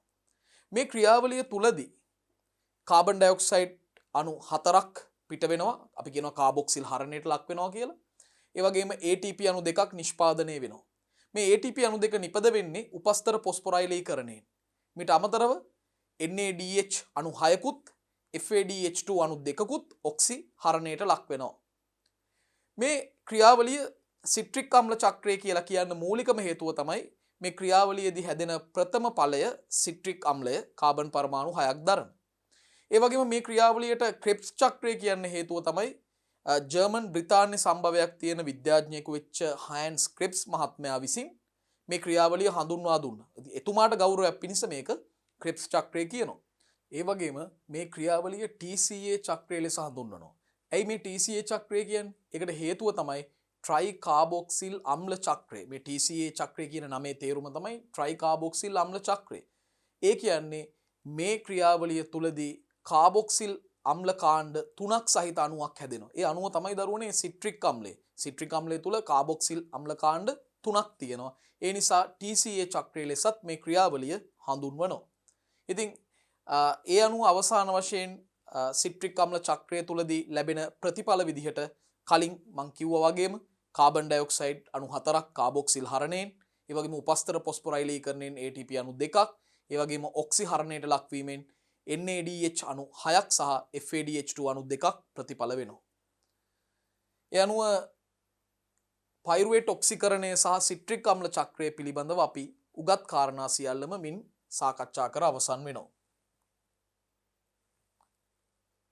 දැන් දරුවනේ මම ප්‍රවිෂ්ඨ වීමට කැමති ස්වායු ශ්වසන ක්‍රියාවලියේ අවසාන අදියරට. ඒ තමයි ඔක්සිකාරක පොස්පොරයිලීකරණය හෙවත් ඉලෙක්ට්‍රෝන පරිවහන දාමය. මේක අපිට කියන්න පුළුවන් ඔක්සිකාරක පොස්පොරයිලීකරණය ඒ වගේම ඉලෙක්ට්‍රෝන පරිවහන දාමය කියලත් හඳුන්වන්න පුළුවන්.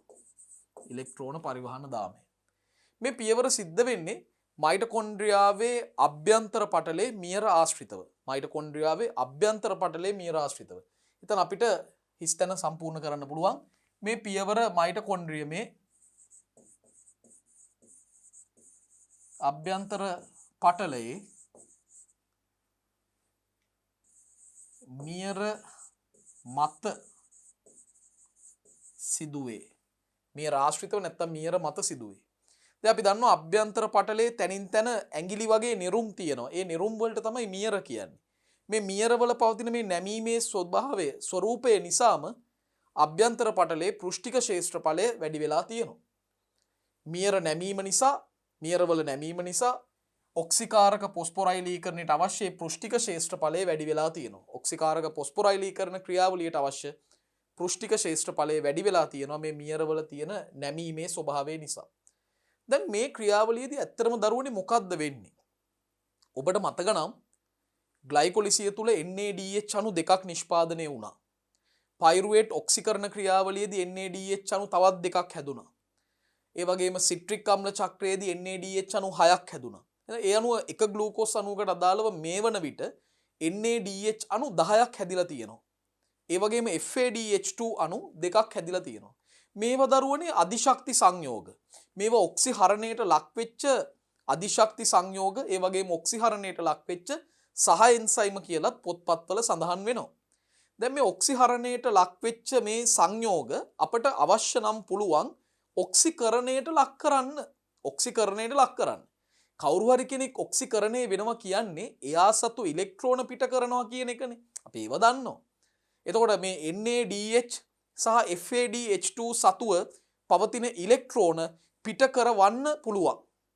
එහෙම පිට කිරීමේදී ඒ ඉලෙක්ට්‍රෝන වාහක පද්ධති ශ්‍රේණියක් ඔස්සේ ගමන් කරනවා. ඒ ඉලෙක්ට්‍රෝන වාහක පද්ධතියකින් තවත් වාහක පද්ධතියකට මේ මාරු වෙන අවස්ථාවේදී ඉලෙක්ට්‍රෝන සතු ශක්තියෙන් යම් ප්‍රමාණයක් පිට වෙනවා. ඒ පිටවන ශක්තිය ADP සහ අකාබනික පොස්පේට් ප්‍රතිග්‍රහණය කරගෙන ATP හදන්න පුළුවන්. ATP නිපදවන්න පුළුවන්.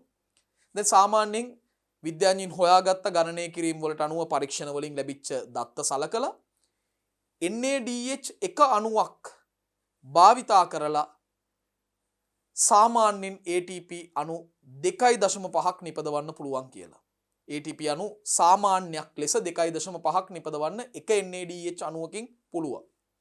ඒ වගේම FADH2 අණුවක එක අණුවක් භාවිතා කරලා ATP අණු 1.5ක සාමාන්‍යයක් ලබා ගන්න පුළුවන් කියලා සොයාගත්තා. හරි. බලන්නකෝ. ස්වායු ශ්වසනයේ මුල් පියවරවලදී නිපද වෙච්ච NADH, FADH2 මේවා ඔක්සිකරණයට ලක් වෙනවා. එතකොට එහිදී පිට වෙන ඉලෙක්ට්‍රෝන පරිවහන දාමයක් ඔස්සේ හුවමාරු වෙනවා. ඒ සඳහා ඇතුල් පටලයේ තියෙන ඉලෙක්ට්‍රෝන ප්‍රතිග්‍රාහක අණු උපකාරී වෙනවා. මයිටොකොන්ඩ්‍රියාවේ අභ්‍යන්තර පටලයේ තියෙන ඉලෙක්ට්‍රෝන ප්‍රතිග්‍රාහක අණු ඒවා තියෙන මියර ආශ්‍රිතව ඒවා උපකාරී වෙනවා මේ ක්‍රියාවලියට.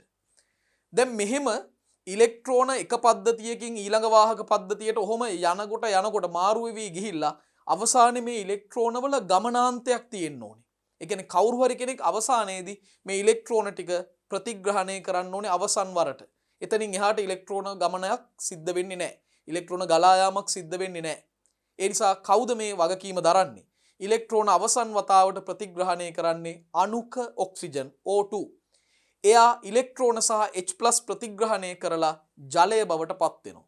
දැන් ස්වායු ශ්වසන ක්‍රියාවලියේ ප්‍රතිඵල වලින් එකක් කාබන් ඩයොක්සයිඩ්, එකක් ජලය. ඒ ජලය නිෂ්පාදනය වුණේ මෙන්න මේ අවසාන අදියරේදී. හරි. එතකොට මෙලෙස පිටවන ඉලෙක්ට්‍රෝන අණුක ඔක්සිජන් විසින් ලබා ගන්නවා. ඒ නිසා ස්වායු ශ්වසනයේ අවසාන ඉලෙක්ට්‍රෝන ප්‍රතිග්‍රාහකයා වන්නේ කවුද? අන්තිමටම ඉලෙක්ට්‍රෝන ලබා ගන්න කෙනා අණුක ඔක්සිජන්. අවසාන ඉලෙක්ට්‍රෝන ප්‍රතිග්‍රාහකයා අණුක ඔක්සිජන්. ඊළඟට කියනවා අවසාන වශයෙන් මෙහෙම දෙයක්. ඉලෙක්ට්‍රෝන පරිවහන දාමය මයිටොකොන්ඩ්‍රියා ඇතුල් පටලයේ තමයි ස්ථානගත වෙලා තියෙන්නේ. මේ ඉලෙක්ට්‍රෝන පරිවහන දාමය පවතින්නේ මයිටොකොන්ඩ්‍රියාවේ ඇතුල් පටලයේ තුල තමයි මේක දකින්න ලැබෙන්නේ. අපි යමු ඊළඟ කරුණ වලට. ඉලෙක්ට්‍රෝන ප්‍රෝටෝන වල චලනයට දායක වන ප්‍රෝටීනමය සහ ප්‍රෝටීනමය නොවන අණු ශ්‍රේණියකින් මේ සමන්විතයි. ඉලෙක්ට්‍රෝන පරිවහන දාමයේ නිර්මාණය වෙලා තියෙන්නේ ප්‍රෝටීනමය සහ ප්‍රෝටීන නොවන අණු ශ්‍රේණියකින්. මේ අණු දායක වෙනවා ඉලෙක්ට්‍රෝන සහ ප්‍රෝටෝන වල චලනයට. ඉලෙක්ට්‍රෝන පරිවහන දාමයේ NADH FADH2 වලින් නිදහස් වූ ශක්තිය ATP සංශ්ලේෂණයට යොදා ගන්නවා. අන්න ඒ ක්‍රියාවලිය තමයි ඔක්සිකාරක පොස්පොරයිලීකරණය කියන්නේ. එක NADH අණුවක් ඔක්සිකරණයේදී සාමාන්‍යයෙන් කොච්චරක්ද? ATP 2.5ක ශක්තියක් ඇති කරනවා. ATP අණු 2.5ක ශක්තියක් ඇති කරනවා. FADH2 අණුවක් ඔක්සිකරණයේදී සාමාන්‍යයෙන් ATP 1.5ක ශක්තියක් ඇති කරනවා. 1.5ක ශක්තියක් ඇති කරනවා. ඒ අනුව අපිට මෙහෙම දෙයක් අවසාන වශයෙන් කියන්න පුළුවන්. මේ අණුව නිපද වී ඇති 10යි NADH සඳහා ATP අණු කොච්චරක්ද බලන්න. එක NADH අණුවකින් ATP 2.5යි නම් NADH අණු 10කින් 2.5 10න් වැඩි කරන්න. එතකොට ATP අණු 25ක් නිෂ්පාදනය වෙනවා. NADH අණු 10කට අදාළව ATP අණු 25ක් නිපද වෙනවා. ඒ වගේම FADH2 අණු 2 සඳහා ATP කොච්චරක්ද? එක FADH2 අණුවකට ATP 1.5යි නම් FADH2 අණු 2ක් සඳහා ATP අණු කොච්චරක්ද? ATP අණු 3ක් නිපද වෙනවා. ATP අණු 3ක් නිෂ්පාදනය වෙනවා. මෙන්න මේ අවබෝධය ඉතාම වැදගත්. ඒ අනුව දරුවනේ ඔක්සිකාරක පොස්පොරයිලීකරණයේදී නිපද වෙන මුළු ATP සංඛ්‍යාව ATP අණු කොච්චරයිද? 28යි. කොහොමද 28ක් ආවේ? NADH අණු 10ක් මගින් ATP අණු 25කුත් FADH2 අණු 2ක් මගින් ATP අණු 3කුත් ප්‍රතිඵල වුණා. ඔක්කොම ATP අණු 28ක් මෙහිදී ප්‍රතිඵල වෙනවා. 28ක්. දැන් දරුවනේ හොඳට මෙන්න මේ කාරණාවත් තේරුම් ගන්න ඕනේ. අක්මා සෛල ඒ වගේම හර්ත් පේශි සෛල. මේ සෛල අපේ දේහයේ තියෙන අධික සක්‍රියතාවයකින් ක්‍රියා කරන සෛල. මේ සෛල දෙවර්ගය හැරෙන්න අනික් සෛලවලදී මේ ස්වායු ශ්වසන ක්‍රියාවලිය සිද්ධ වෙනකොට අපි දන්නවනේ ග්ලයිකොලිසියේ ශුද්ධලාභයේ විදිහට ලැබුණා ATP අණු දෙකක්. ඒ අණු දෙක වැයවීමකට ලක් වෙනවා. අර පයිරුවේට් අණු දෙකත් NADH අණු දෙකත් මයිටොකොන්ඩ්‍රියා පූරකයට පරිවහනය කිරීම සඳහා. අක්මා සෛල හර්ත් පේශි සෛල හැරෙන්න අනික් දේහ සෛලවල ග්ලයිකොලිසියේදී නිෂ්පාදනය වෙච්ච ශුද්ධලාභයේ විදිහට ලැබිච්ච ATP අණු දෙක වැය වෙනවා සක්‍රීයව NADH අණු සහ පයිරුවේට් අණු මයිටොකොන්ඩ්‍රියා පූරකයට පරිවහනය කිරීම සඳහා. ඒ අනුව ගණනය කිරීමකදී සමස්ත ATP ප්‍රමාණය අක්මා සෛල සහ හර්ත් පේශි සෛලවල නිෂ්පාදනය වන ග්ලූකෝස් අණුකට අදාළව නිපද වෙන ATP ප්‍රමාණයට වඩා ATP අණු දෙකක අඩුවක් අනිකුත් දේහ සෛලවල පවතිනවා. බලන්න. හිස්තැනක් දීලා තියෙනවා හැර අනිකුත් සෛලවල ග්ලයිකොලිසියේදී නිපද වූ NADH අණු දෙක පූරකය තුලට පරිවහණයට ග්ලයිකොලිසියේම නිපද වූ ATP දෙක වැය වෙනවා. එතකොට මොන සෛලද මෙතනින් ඉවත් කරලා තියෙන්නේ? අක්මා සෛල හා හර්ත් පේශි. හර්ත් පේශි සෛල. අක්මා සෛල හා හර්ත් පේශි සෛල හැර අනිකුත් සෛලවල ග්ලයිකොලිසියේදී නිපද වෙච්ච NADH අණු දෙක මයිටොකොන්ඩ්‍රියා පූරකයට පරිවහනය කිරීම සඳහා ඒ ග්ලයිකොලිසියදීම නිපද වෙච්ච ATP අණු දෙකක් වැය වෙනවා. අර ශුද්ධලාභයේ විදිහට තිබ්බ ATP අණු දෙක වැය වෙනවා. ඒ නිසා අක්මා සෛල හා හර්ට් පේශි සෛල හැර අනෙකුත් සෛලවල ස්වායු ශ්වසනයේ එක ග්ලූකෝස් අණුවක් සඳහා කොච්චරයිද? ATP 30ක් නිපද වේ. 30ක් නිපද වේ. හරි? ATP 30ක් නිපද වෙනවා. ඒ කියන්නේ 32කින් දෙකක් අඩු කරන්න ඕනේ. එතකොට තමයි ATP 30ක් නිපද වෙන්නේ. දැන් 32ක් ආවේ කොහොමද? කෙනෙක්ට ප්‍රශ්නයක් අහන්න කොහොමද 32ක් ATP ආවේ? දරුවනේ ග්ලයිකොලිසියේදී ශුද්ධ ATP ලාභය ATP 2යි. ඒ වගේම සිට්‍රික් අම්ල චක්‍රයේදී තව ATP 2ක් ලැබුණා. එතකොට ATP 4යි. ඒ වගේම ඔක්සිකාරක පොස්පොරයිලීකරණයේදී වැඩිම ATP ප්‍රමාණය ලැබුණා. එතන 28යි. 28යි 4යි 32යි. හැබැයි අක්මා සෛලයි හර්ට් පේශි සෛලයි හැර අනිකුත් සෛලවල මෙතනිනුත් තව දෙකක් ATP අඩු වෙනවා. ඒ තමයි ග්ලයිකොලිසියේ ශුද්ධලාභයේ විදිහට ලැබිච්ච ATP දෙක. ඒ දෙකත් වැය වෙනවා මේ NADH අණු සහ පයිරුවේට් අණු මයිටොකොන්ඩ්‍රියා පූරකයට සක්‍රියව පරිවහනය කිරීම සඳහා. අන්න ඒ අවබෝධයත් ඔබට තිබෙන්නට ඕනේ. හරි. එතකොට දරුවනේ මේ ටික මම සාරාංශගත කරන්න කැමතියි. දැන් ග්ලයිකොලිසියේදී බලන්න සිද්ධ වෙච්ච දේ ග්ලයිකොලිසියේදී ATP අණු දෙකයි. ATP අණු දෙකයි. ඊළඟට සිට්‍රික් අම්ල චක්‍රය.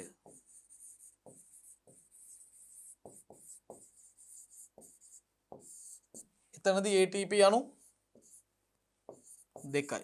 දැන් මෙතන ග්ලයිකොලිසියේ ATP අණු දෙකයි කියන්නේ ශුද්ධ ලාභයේ බව මතක තබා ගන්න. නැත්නම් හතරක් ඇත්තරම ලැබුණනේ. ශුද්ධ ලාභයේ තමයි ATP අණු දෙක. සිට්‍රික් අම්ල චක්‍රයේදී ATP අණු දෙකයි. ඒ වගේම ඉලෙක්ට්‍රෝන පරිවහන දාමය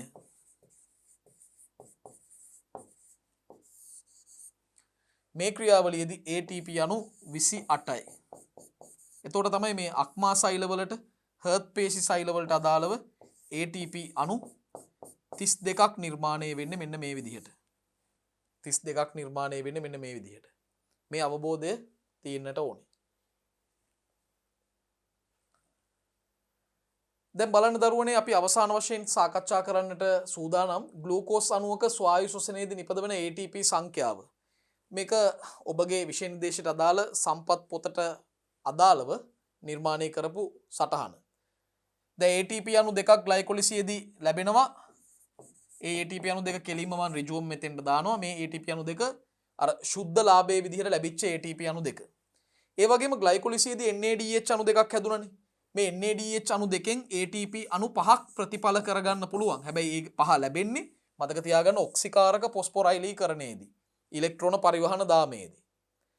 පයිරුවේට් ඔක්සිකරණයේදී නිපද වෙන NADH අණු දෙක ඒ NADH අණු දෙකෙන් තවත් ATP අණු 5ක් නිෂ්පාදනය කරන්න පුළුවන්. ඒ නිෂ්පාදනය වෙන්නේ ඉලෙක්ට්‍රෝන පරිවහන දාමයේදී ඔක්සිකාරක පොස්පොරයිලීකරණය මගින්. ඒ ග්ලයිකොලිසියයි පයිරුවේට් ඔක්සිකරණයටයි අදාළව. දැන් සිට්‍රික් අම්ල චක්‍රයේදී ATP අණු දෙකක් ඍජුවම නිෂ්පාදනය වෙනවා උපස්තර පොස්පොරයිලීකරණයෙන්. ඒ වගේම NADH අණු 6ක් තියෙනවා. මේ 6ට අදාළව ATP කොච්චරක්ද? ATP 15ක් නිපදවන්න පුළුවන්. FADH2 අණු දෙකට අදාළව ඔක්සිකාරක පොස්පොරයිලීකරණයේදී ATP අණු 3ක් නිෂ්පාදනය කරන්න පුළුවන්. යනුව සමස්තයක් විදිහට සිට්‍රික් අම්ල චක්‍රයට අදාළව ATP අණු අපිට පේනවා 20ක් හැදෙනවා කියලා. හරි? 20ක්. මෙතනින් 20ක් තියෙනවා. ඒ වගේම කලින් අවස්ථාවේදී සඳහන් කරපු මේ බලන්න. කලින් අවස්ථාවේදී සඳහන් කරපු පරිදි ග්ලයිකොලිසියේදී ATP අණු 7ක් තියෙනවා. එතකොට 20යි 7යි 27යි. පයිරුවේට් ඔක්සිකරණයේදී 5ක් එනවා. එතකොට 32යි. ඒ අනුව සමස්ත ATP ප්‍රමාණය ATP 32ක් බවට පත් වෙනවා. එක ග්ලූකෝස් අණුවකට අදාළව නිපදවෙන ATP සංඛ්‍යාව 32යි. හැබැයි මේක ගැලපෙන්නේ අක්මා සෛල හර්ට් පේශි සෛල වලට. අනෙක් සෛල වලට එයාගේ 30යි. ඒ අනුව ග්ලූකෝස් ස්වායු ශ්වසනය පහත පරිදි අපිට නිරූපණය කරන්න පුළුවන් අවසාන සමස්ත සමීකරණය. මේක අපි O level මට්ටමේදී පවා ඉගෙනගත්ත සමීකරණයක්. ග්ලූකෝස් ඔක්සිජන් සමග ප්‍රතික්‍රියා කරලා කාබන් ඩයොක්සයිඩ් සහ ජලය ලබා දෙනවා. ඉතිරිය ශක්තිය බවටයි පත් වෙන්නේ. ඒ ශක්තියෙන් ATP අණු 32කුත් ඒ වගේම ඉතිරි ශක්ති ප්‍රමාණය තාපය බවටත් පරිවර්තනය වෙනවා. තාපය බවටත් පරිවර්තනය වෙනවා. මේ තමයි ස්වායු ශ්වසනයට අදාළ ග්ලූකෝස් අණුවක ස්වායු ශ්වසනයට අදාළ සමස්ත රසායනික ප්‍රතික්‍රියාව. මේ ප්‍රතික්‍රියාව පිළිබඳවත් ඔබ අවබෝධයෙන් සිටිය යුතුයි. එමනම් දරුවනේ මීළඟට අපිට එළඹෙන්නට තියෙන්නේ මේ උගත් කොටස සම්බන්ධයෙන් අපි අධ්‍යයනය කරපු කොටස සම්බන්ධ අපේ මූලික ප්‍රශ්නාවලිය සඳහා. අපි මේ ප්‍රශ්නාවලියට දැන් යොමු වෙමු. හොඳයි. එමනම් දරුවනේ අපි ප්‍රශ්නාවලියට දැන් ප්‍රවිෂ්ඨ වෙමු. පළවෙනි ප්‍රශ්නේ සෛලීය ශ්වසනය යනු කුමක්ද? සෛලීය ශ්වසනය කියන්නේ මොකක්ද? කාබෝහයිඩ්‍රේට් වැනි කාබනික සංයෝගවල පවතින රසායනික ශක්තිය ඔක්සිකාරක ක්‍රියාවලියක් මගින් පියවරෙන් පියවර ස්ටෙප් බයි ස්ටෙප් පියවරෙන් පියවර නිදහස් කිරීම තමයි සෛලීය ශ්වසනය කියන්නේ. අපි ලියමු. කාබෝහයිඩ්‍රේට වැනි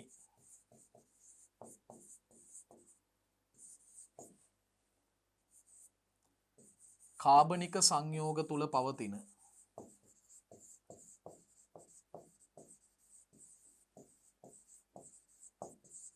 කාබෝහයිඩ්‍රේට වැනි කාබනික සංයෝග තුල පවතින රසායනික ශක්තිය. රසායනික ශක්තිය. එතනින් කඩුව. ඊළඟට ඔක්සිකාරක ක්‍රියාවලියක් මගින් ඔක්සිකාරක ක්‍රියාවලියක් මගින්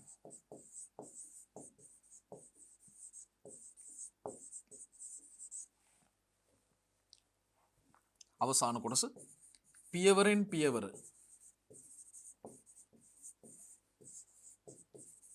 නිදහස් කිරීම කාබෝහයිඩ්‍රේට වැනි කාබනික සංයෝග තුල පවතින රසායනික ශක්තිය ඔක්සිකාරක ක්‍රියාවලියක් මගින් පියවරෙන් පියවර නිදහස් කිරීම තමයි දරුවනේ සෛලීය ශ්වසනය කියලා අදහස් කරන්නේ. සෛලීය ශ්වසනය. සෛලීය ශ්වසනාකාර දෙක නම් කරන්න. හරිම සරලයි. ස්වායු ශ්වසනය, නිර්වායු ශ්වසනය. හරි. අපි ලියමු. ස්වායු ශ්වසනය සහ නිර්වායු ශ්වසනය. ස්වායු ශ්වසනය සහ නිර්වායු ශ්වසනය තමයි සෛලීය ශ්වසනාකාර දෙක. තුන්වෙනි ප්‍රශ්නයට යමු. ස්වායු ශ්වසනය යනු කුමක්ද? මොකක්ද මේ ස්වායු ශ්වසනය කියන්නේ? ස්වායු ශ්වසනය කියලා අදහස් කරන්නේ ග්ලූකෝස් වැනි ශ්වසන උපස්තර බිඳ හෙළලා අණු ඔක්සිජන් පවතින විට ග්ලූකෝස් වැනි ශ්වසන උපස්තර බිඳ හෙළලා ATP සංශ්ලේෂණය කිරීමේ ක්‍රියාවලිය තමයි ස්වායු ශ්වසනය කියන්නේ. හැබැයි අණු ඔක්සිජන් පවතින විට කියන කොන්දේසිය අනිවාර්යයෙන්ම අවශ්‍යයි. ඒ පදේ ලියන්න ඕනේ. අණුක ඔක්සිජන් ඇති විට ග්ලූකෝස් වැනි ශ්වසන උපස්තර බිඳ හෙලා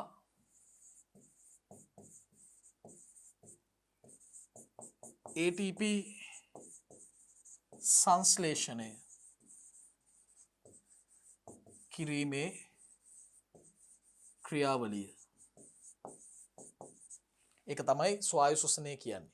අණු ඔක්සිජන් ඇති විට ග්ලූකෝස් වැනි ශ්වසන උපස්තර බිඳ හෙළලා ATP සංශ්ලේෂණය කිරීමේ ක්‍රියාවලිය තමයි ස්වායු ශ්වසනය කියලා අදහස් කරන්නේ. ස්වායු ශ්වසනය.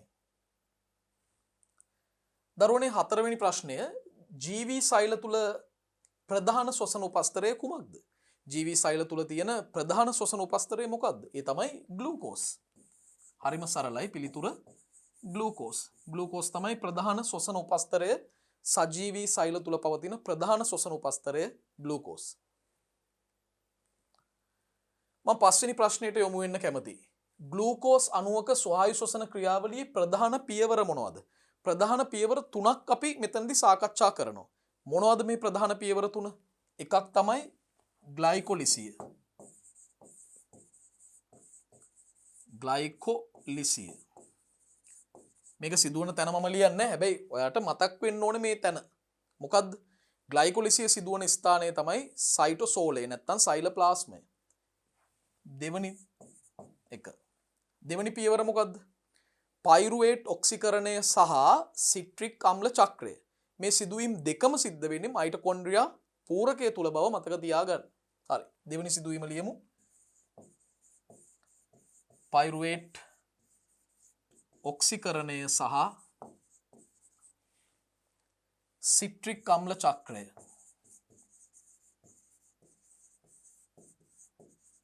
සිට්‍රික් අම්ල චක්‍රය. තුන්වන පියවර ඔක්සිකාරක පොස්පොරයිලීකරණය හෙවත් ඉලෙක්ට්‍රෝන පරිවහන දාමය.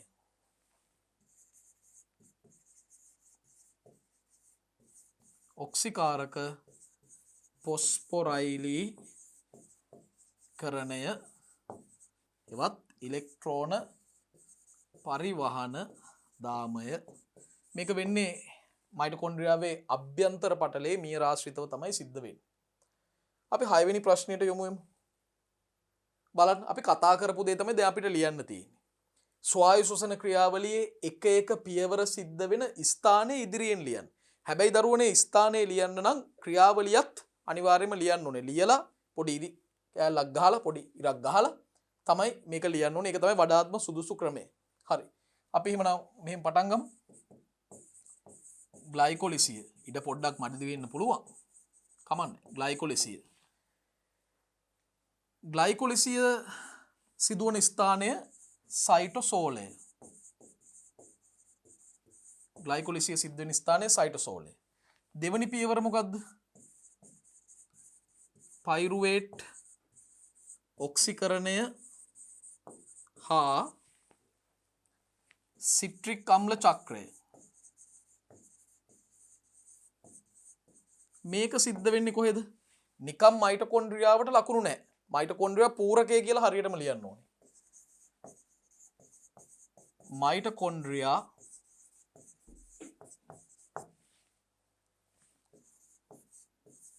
පූරකය තුල. මයිටොකොන්ඩ්‍රියා පූරකය තුල. තුන්වෙනි එක මම පහලින් ලියන්නම්. ඔක්සිකාරක පොස්පොරයිලීකරණය. ඔක්සිකාරක පොස්පොරයිලීකරණය මේ සිදුවීම සිද්ධ වෙන්නේ මයිටොකොන්ඩ්‍රියා අභ්‍යන්තර පටලයේ මියර ආශ්‍රිතව මියර මත. මයිටොකොන්ඩ්‍රියා අභ්‍යන්තර පටලයේ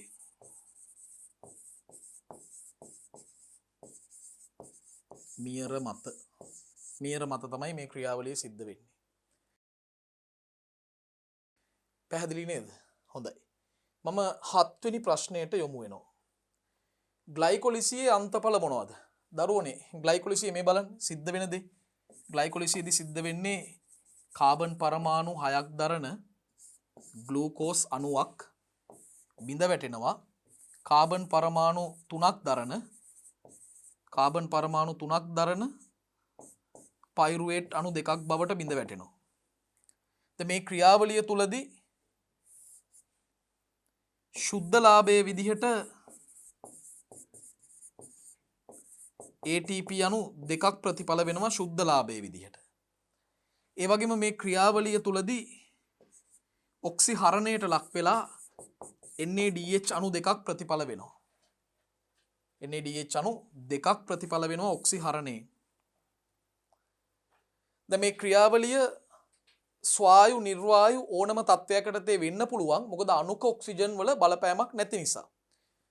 ග්ලයිකොලිසිය අපි දන්නවා සයිටෝසෝලය තුල සිද්ධ වෙන්නේ. ඒකට අවශ්‍ය සියලු එන්සයිම සයිටෝසෝලය තුල පවතින නිසා. මේ ක්‍රියාවලිය තුලදී කාබොක්සිල් කරණයක් හෝ කාබොක්සිල් හරණයක් සිද්ධ වෙන්නෙත් නැහැ කියලා අපි දන්නවා. ඒ අනුව අන්තඵල මොනවද? දැන් මේ උත්තර මේ chart එක දිහා බලාගෙන අන්තඵල ටික ඔයාලට ලියන්න පුළුවන්. මොනවද? එකක් තමයි දරුවනේ පයිරුවේට් අණු 2. ඒක ප්‍රධානම ලැබෙන ප්‍රතිඵලයනේ. පයිරුවේට් අණු 2යි. ශුද්ධ ලාභය ATP අණු 2යි. එහෙම නැත්නම් කෙනෙක්ට ශුද්ධලාභය අමතක කරලා ලියන්න පුළුවන් ATP අණු 4යි. නිපද වෙන මුළු ATP ගාන ඇත්තටම ATP අණු 4ක් හැදෙනවා. නමුත් ශුද්ධලාභය තමයි ATP අණු 2. ඒ වගේම ඔක්සිහරණ ක්‍රියාවලිය මගින් NADH අණු දෙකක් ලබා ගන්න පුළුවන්. NADH අණු දෙකක් ලබා ගන්න පුළුවන්. ඒ තමයි ග්ලයිකොලිසිසේ අන්තඵල. අපි දැන් 8 වෙනි ප්‍රශ්නය සඳහා යොමු වෙමු. 8 වෙනි ප්‍රශ්නට යමු. පයිරුවේට් ඔක්සිකරණයේ පියවර දෙක ලියා දක්වන්න. right. පයිරුවේට් ඔක්සිකරණයේ පියවර දෙක ලියා දක්වන්න. දැන් පළවෙනියටම වෙන්නේ මොකද්ද? මේ පයිරුවේට් අණු දෙක මොනවා වෙනවද දරුවෝනේ? පයිරුවේට් අණු දෙක ඇසිටයිල් කාණ්ඩ දෙකක් බවට පත් වෙනවා. මේ ක්‍රියාවලිය තුලදී කාබන් ඩයොක්සයිඩ් අණු දෙකක් පිට වෙනවා. මම ඒක ප්‍රතිඵල පැත්තට දැම්මා. මේක තමයි මුලින්ම වෙන්නේ. දෙවනි ප්‍රතික්‍රියාව තමයි මේ හැදෙන ඇසිටයිල් කාණ්ඩ දෙක සහ එන්සයිම් A නැත්නම් කෝ A සහ එන්සයිම් A අණු දෙකක් එක්ක එකතු වෙනවා. ඒකේ ප්‍රතිඵලයක් වශයෙන් අවසානයේදී ලබා දෙනවා ඇසිටයිල් සහ එන්සයිම් A අණු දෙකක් ලබා දෙනවා. මේ දෙක තමයි පියවර දෙක. මේක එකතු කරලා අපිට අවසාන පියවර ගන්න පුළුවන්. අපෙන් ප්‍රශ්නේ අහන්නේ පයිරුවේට් ඔක්සිකරණයේ පියවර දෙක ලියා දක්වන්න කියලා. හරි. පියවර දෙක ලියා දක්වන්නයි අපිට කියන්නේ. 9 වෙනි ප්‍රශ්නය. සිට්‍රික් අම්ල චක්‍රයේදී ඇතිවන ඵල මොනවද? සිට්‍රික් අම්ල චක්‍රය නැවත මම කැමති මෙතන නිර්මාණය කරලා දරුවන්ට ඒක නැවත එක වතාවක් මතක් කරන්න. දැන් සිට්‍රික් අම්ල චක්‍රයේ ආරම්භක සංයෝගය තමයි කාබන් පරමාණු 4ක් දරන ඔක්සලෝ ඇසිටේට් නැත්නම් ඔක්සලෝ ඇසිටික් අම්ලය. මෙවැනි අණු දෙකක් අවශ්‍යයි මේ ක්‍රියාවලියට. සමස්ත ක්‍රියාවලියට මේ වගේ අණු දෙකක් අවශ්‍යයි. මේ දෙන්න විසින් ප්‍රතිග්‍රහණය කරගන්නවා දරුවනේ කාබන් පරමාණු දෙකක් දරන ඇසිටයිල් කෝ A නැත්නම් සහ එන්සයිම් A අණු දෙකක් ප්‍රතිග්‍රහණය කරගන්නවා. කාබන් පරමාණු දෙකයි තියෙන එක අණුවක. මේකේ ප්‍රතිඵලයක් ලෙස සිට්‍රික් අම්ලය නැත්නම් සිට්‍රේට් අණු දෙකක් ලබා දෙනවා. කාබන් පරමාණු 6යි. දරුවනේ මේ සිට්‍රික් අම්ලය නැත්නම් සිට්‍රේට් සංකීර්ණ ප්‍රතික්‍රියා මාලාවක් ඔස්සේ යමින් නැවත ඔක්සලෝ ඇසිටික් අම්ලය නැත්නම් ඔක්සලෝ ඇසිටේට් පුනර්ජනනය නැත්නම් ප්‍රතිජනනය කරනවා. මේ ගමන් මාර්ගය තුලදී තමයි අන්තඵල 4ක් නිර්මාණය වෙන්නේ. ඒව තමයි අපෙන් අහන්නේ. මේ ඇතිවන ප්‍රතිඵල මොනවද කියලා. මොනවද? එකක් තමයි දරුවනේ කාබොක්සිල් හරණයෙන් දරුවනේ CO2 අණු 4ක් ප්‍රතිඵල වෙනවා. කාබොක්සිල් හරණයෙන් CO2 අණු 4ක් ප්‍රතිඵල වෙනවා. ඒ වගේම උපස්තර පොස්පොරයිලීකරණයෙන් උපස්තර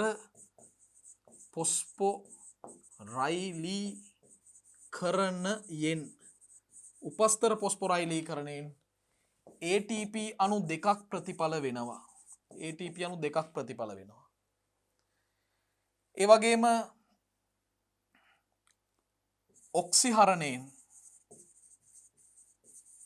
ඔක්සිහරණ ක්‍රියාවලිය මේ ක්‍රියාවලියේදී NADH අණු 6කුත් FADH2 අණු 2කුත් ප්‍රතිඵල වෙනවා.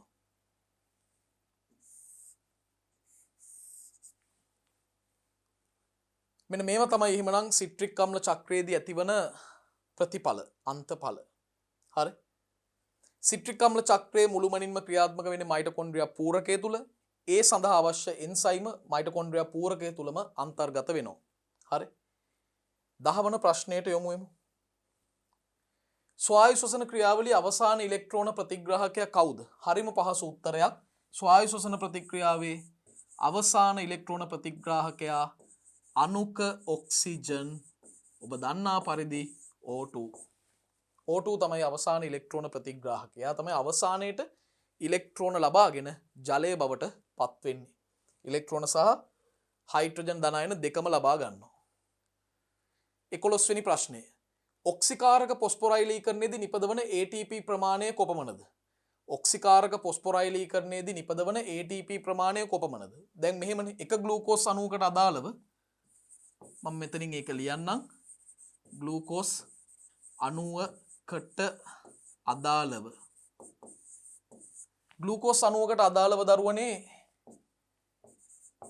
NADH අණු 10ක් මගින් ATP කොච්චර ලබා දෙනවද? ATP 25ක් ලබා දෙනවා. 25ක්. NADH අණු 10ක් මගින් ATP 25යි. මොකද එක අණුවකට අදාළව 2.5යි. ඒ වගේම FADH2 අණු දෙකක් මගින් FADH2 අණු දෙකක් මගින් ATP අණු 3ක් ලබා දෙනවා. ඒ අණුව සමස්තයක් වශයෙන් ATP අණු 28ක් නිෂ්පාදනය වෙනවා ඔක්සිකාරක පොස්පොරයිලීකරණයේදී.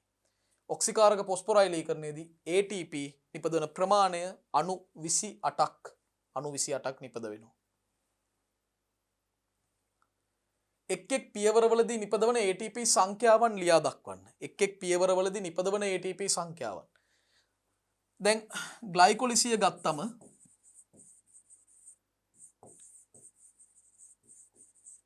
දැන් ග්ලයිකොලිසියේදී ATP දෙකක් නිෂ්පාදනය වෙනවා උපස්තර පොස්පොරයිලීකරණයෙන් ශුද්ධ ලාභයේ විදිහට ATP දෙකක් නිෂ්පාදනය වෙනවා. ඒ වගේම ග්ලයිකොලිසියේදී නිෂ්පාදනය වෙන NADH අණු දෙක තියෙනවනේ. ඒ NADH අණු දෙක ඔක්සිකාරක පොස්පොරයිලීකරණයට ලක් වෙලා ATP 5ක් දෙනවා.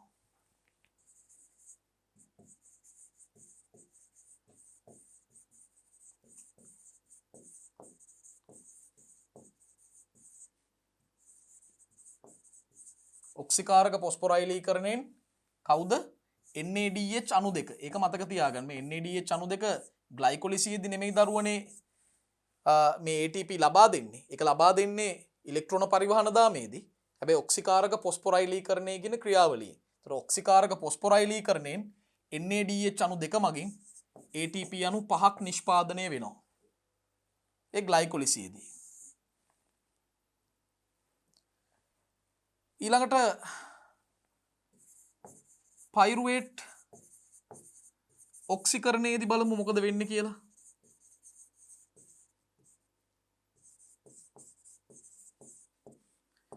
පයිරුවේට් ඔක්සිකරණයේදීත් ඔක්සිකාරක පොස්පොරයිලීකරණයෙන් NADH අණු දෙකක් හැදුනා. ඒ NADH අණු දෙක තමයි ATP අණු 5ක් බවට පත් වෙන්නේ. ඒක ඔක්සිකාරක පොස්පොරයිලීකරණයේදී තමයි සිද්ධ වෙන්නේ. එතකොට පයිරුවේට් ඔක්සිකරණයේදී ඔක්සිකාරක පොස්පොරයිලීකරණයෙන්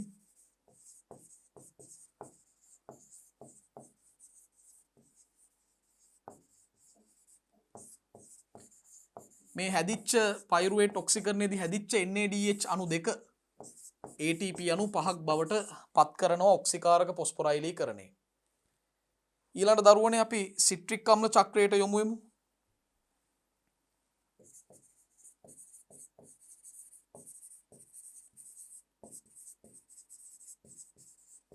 සිට්‍රික් අම්ල චක්‍රයේදී එතනදී මොකද වෙන්නේ?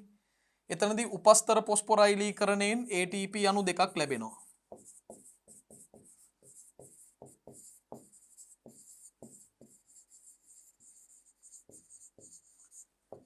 උපස්තර පොස්පොරයිලීකරණයෙන් ATP අණු දෙකක් නිෂ්පාදනය වෙනවා.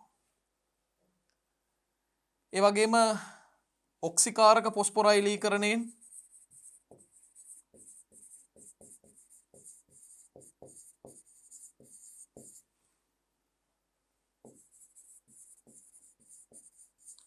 මෙතන අවස්ථා දෙකක් තියෙනවා දරුවනේ. ඔක්සිකාරක පොස්පොරයිලීකරණයෙන් එකක් තමයි NADH අණු 6ක්.